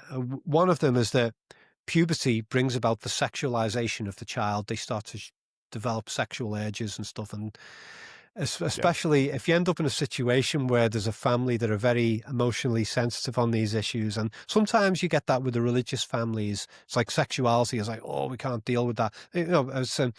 I'm not saying all Christians are like this, but not just with Christians, but with a lot of religious situations, sexuality is very, very uncomfortable.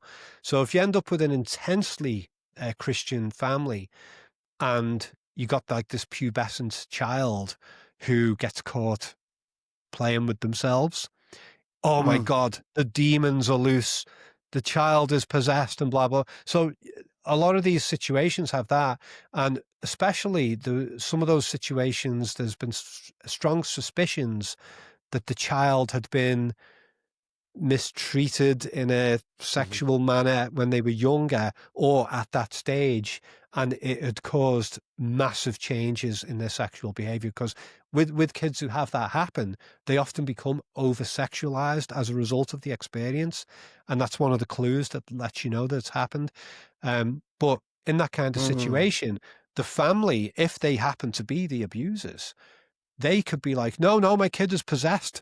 There's all kinds of things like that going on with those situations. I just find it really interesting that most of the reported cases involve a pubescent victim. And what's his name? Carl Jung, the great Carl Jung, the psychologist, he wrote this paper called On the Subject of So-Called Occult Phenomena. I think that was the title of his paper. So Carl Jung had gone and visited some girl who was supposedly possessed, and part of her personality was like a whore, and the other part was like an angel. And he just wrote up this piece that said, look, this is just a big disturbance of puberty and struggles with sexual identity and stuff like that. And the dark sex, the sexual urges are just being sort of like pushed into this other personality so that the conscious mind doesn't have to deal with it, and all the religious beliefs are being brought into it. And there was another case with a psychologist called Flournoy who visited a young girl, and she said she had all of these visions, and she apparently could write in this obscure language. She said it was Martians, aliens from Mars were communicating with us from telepathy. And she could write in their language, and she'd written this really bizarre written language that everyone's like, what the hell is this? And Flournoy investigated it and looked into her history, and she learned some French when she was at such and such an age. She lived in Paris for a little while, something like that. And if we actually study the written language, she's just combined elements of the French language with the English language, and we can actually break it all down, So from my point of view, from what I read up, I don't think any of those spiritual possession cases were real. But there was a particular book that was released about the Roland Doe possession case, which was the main one that The Exorcist was based on. And that book sold 50,000 copies, made lots of money. And the guy who wrote it, he openly stated in his book, but I think it was at the beginning and especially at the end of the book, that the one positive thing that you can take from this case, I'm paraphrasing here, said the one positive thing you can take from this possession case is that it proves that there is life after death. It's like people were like taking that case as being like, hey, angels do exist. Oh, demons exist. If demonic possession exists, then that means angels exist, and that means there is an afterlife. So I think a lot of the time people are drawn towards the spiritual evil stories as an indirect way of believing in the positive side of spirituality. Kubrick said himself about The Shining, the big unconscious appeal of a ghost story is the promise of immortality. If ghosts exist, then that means death isn't the end. I have not seen The Exorcist. I've considered seeing it. I know it's considered one of the scariest films of all time, and because of its accurate depiction of not just supernatural horror, but also I guess medical procedures as well, which are quite difficult to watch. But one of the themes in the summaries that I read pointed out that it was the family in The Exorcist was a secular family. Like it was a mother and her child, and they did not appear in the story to have any particular, or maybe they were growing up in explicitly like a secular home, but it was into that home. I guess the girl starts playing around with a Ouija board, and there's Captain Howdy, where Yeah. she begins experimenting with occult phenomena. And though it's not made explicit in the movie itself, that it's possible that provided a doorway that Mm. a larger, more significant possession happened of her. And I Yeah. thought that was really interesting because, we've talked about one of the unavoidable themes of society over the past 60 years is, particularly over the past 6 years, is having done away with the Christian view of society, morality, and spirituality as well, replaced with a scientific view or a technological view or a mystical view. Yeah. And so into that space of the displacement of Christianity, you have this flooding in of essentially social chaos, maybe not explicit demon possession, but some would make the case that, transgenderism, a lot of that does invite in certain, even from a psychological framework, certain very mentally unwell states of being. Some will say that it also invites in demonization, which is another topic. But there's a Right. way in which, like, the movie The Exorcist seems to make the point that the displacement of Christian morality from the family invites in possession by much darker forces. And maybe we're seeing some of that socially, maybe in a way that film was prophetic. Yeah, I do think that's an element there. I mean, one thing that stood out to me a lot in the dialogue of the film is the mother character. Her dialogue involves a lot of blasphemous statements. She's always shouting, "Oh, Oh, wow. Jesus Christ, this," and she's really blasphemous in the dialogue. Not in a way where she hates religion, but like she's just got no awareness Right. that she's saying these blasphemous things, and that's interesting in itself because a lot of people who consciously claim that they don't believe in God at all will use blasphemous words, swear words, when they're angry. I'm like, why do they do Yeah. that? Those words should have no meaning for them whatsoever. I've come to the conclusion over the years that I don't think anyone is a true atheist. Um, and Yeah. all of these scientists who talk about determinism and um, that everything we do was all just decided by the Big Bang. I don't think anyone deeply believes that. I think that people tell themselves that consciously. But I think deep down, everybody shows signs of spiritual belief of one kind or another. I often have this thing of, and I see other people do it as well. If I'm doing things in my day and something goes wrong, or a couple of things go wrong all at once, and I'm like, what are the chances of that happening? And sometimes I'll look up at the sky and I'll go, ah, who am I doing that to? Yeah. You know, Right. and I see other people doing it as well, and they actually shout, "Oh my God, why are you saying that?" You know, Hmm. so yeah, I think virtually everybody does have at least an unconscious belief in some sort of spiritual force around them. Um, but I think the scientific community has kind of persuaded people only on a conscious verbal level to reject it, but deep down there is still some belief. Yeah, I absolutely agree. yeah, I think that everyone does ultimately show some sign of belief in whatever we might call, I mean, in the broadest sense, supernatural. I don't necessarily mean yeah. ghosts in that term, but there is more to life than just this material reality, this material Oh yeah, yeah, scientific reality. There is a spiritual component to reality, and everyone believes in that in one way or another. They just, they even if they believe in evolution, they have a religious commitment to evolution. I've made videos about it and I still get angry comments about it. There have been books written about this, that everyone has some sort of religious belief. Even the scientists who would profess no belief at all are still looking to, oh, the aliens are going to come and rescue us. Oh, yeah, technology is going to come and rescue us. Oh, we're going to, even Elon Musk, we're going to expand beyond the earth and we're going to conquer star systems and that will be our salvation. yeah. Everyone is looking for salvation somewhere, and but where the convenient answers have been the whole time. And that was the thing that I had in my mind, at the very start of the conversation, is the scientists who wrote that book, the interviews for 2001, they seemed determined to look everywhere for their answers about immortality, about heaven, about transcendence. They looked everywhere except for in the Bible, except for what 10 years earlier, 20 years earlier would have been the answer that they all would have turned to. I thought that was just so interesting that just 2 decades away from the end of World War II, it's like they forgot the Bible even existed. Yeah, and they forget all the other religions as well. You know, it's any religions, they just reject all of it. It's bizarre. Yeah, yeah. I definitely I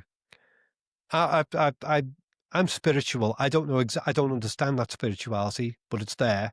I mean, most people, if you ask them, do you believe in good and evil? You know, most people are like, yes. It's like, do you believe in spirits, ghosts, God, or no? But you believe in good and evil. I mean, like, it goes back to the thing we were saying, like, people will watch ghost stories and stuff. People believe in evil. Even the most ardent claims to atheism, those people, if you show them some horrible crime that somebody's committed, or you point them to the Nazis or whatever, they go, oh yeah, that was evil. Hang on, you don't believe, how can you say that's evil? How can evil exist if there's no spirituality? Evil is a spiritual force, and yet everyone seems to believe in it. There's something weird going on there, isn't there? That people are willing to entertain the negative spirituality, but not the positive. I don't know. But we're getting quite late here, so we'll need to finish up. Yes. Yeah. Yes, this has been a long one. It's been great. Yeah. This has been fantastic. No, you're absolutely right. And that's, of course, something that a lot of people point to is people who profess to be atheists, that there is no supernatural reality, will still behave as if there is a supernatural reality to good and evil. They will still say, oh yeah, that was evil. Well, like, according to says who, no one actually lives in alignment with their beliefs. Maybe that will be something for a later conversation. Oh God, if we can find the answers to that, we'd be doing pretty well. Yeah, we just might. Well, this has been wonderful, Rob. Thank you so much. I'm so glad that we've been able to do another deep dive on so many subjects that I didn't expect to get into, like UK social issues, the difference between the United States and England. Absolutely another wonderful conversation, and I deeply appreciate your generosity of time and wisdom to chat with me.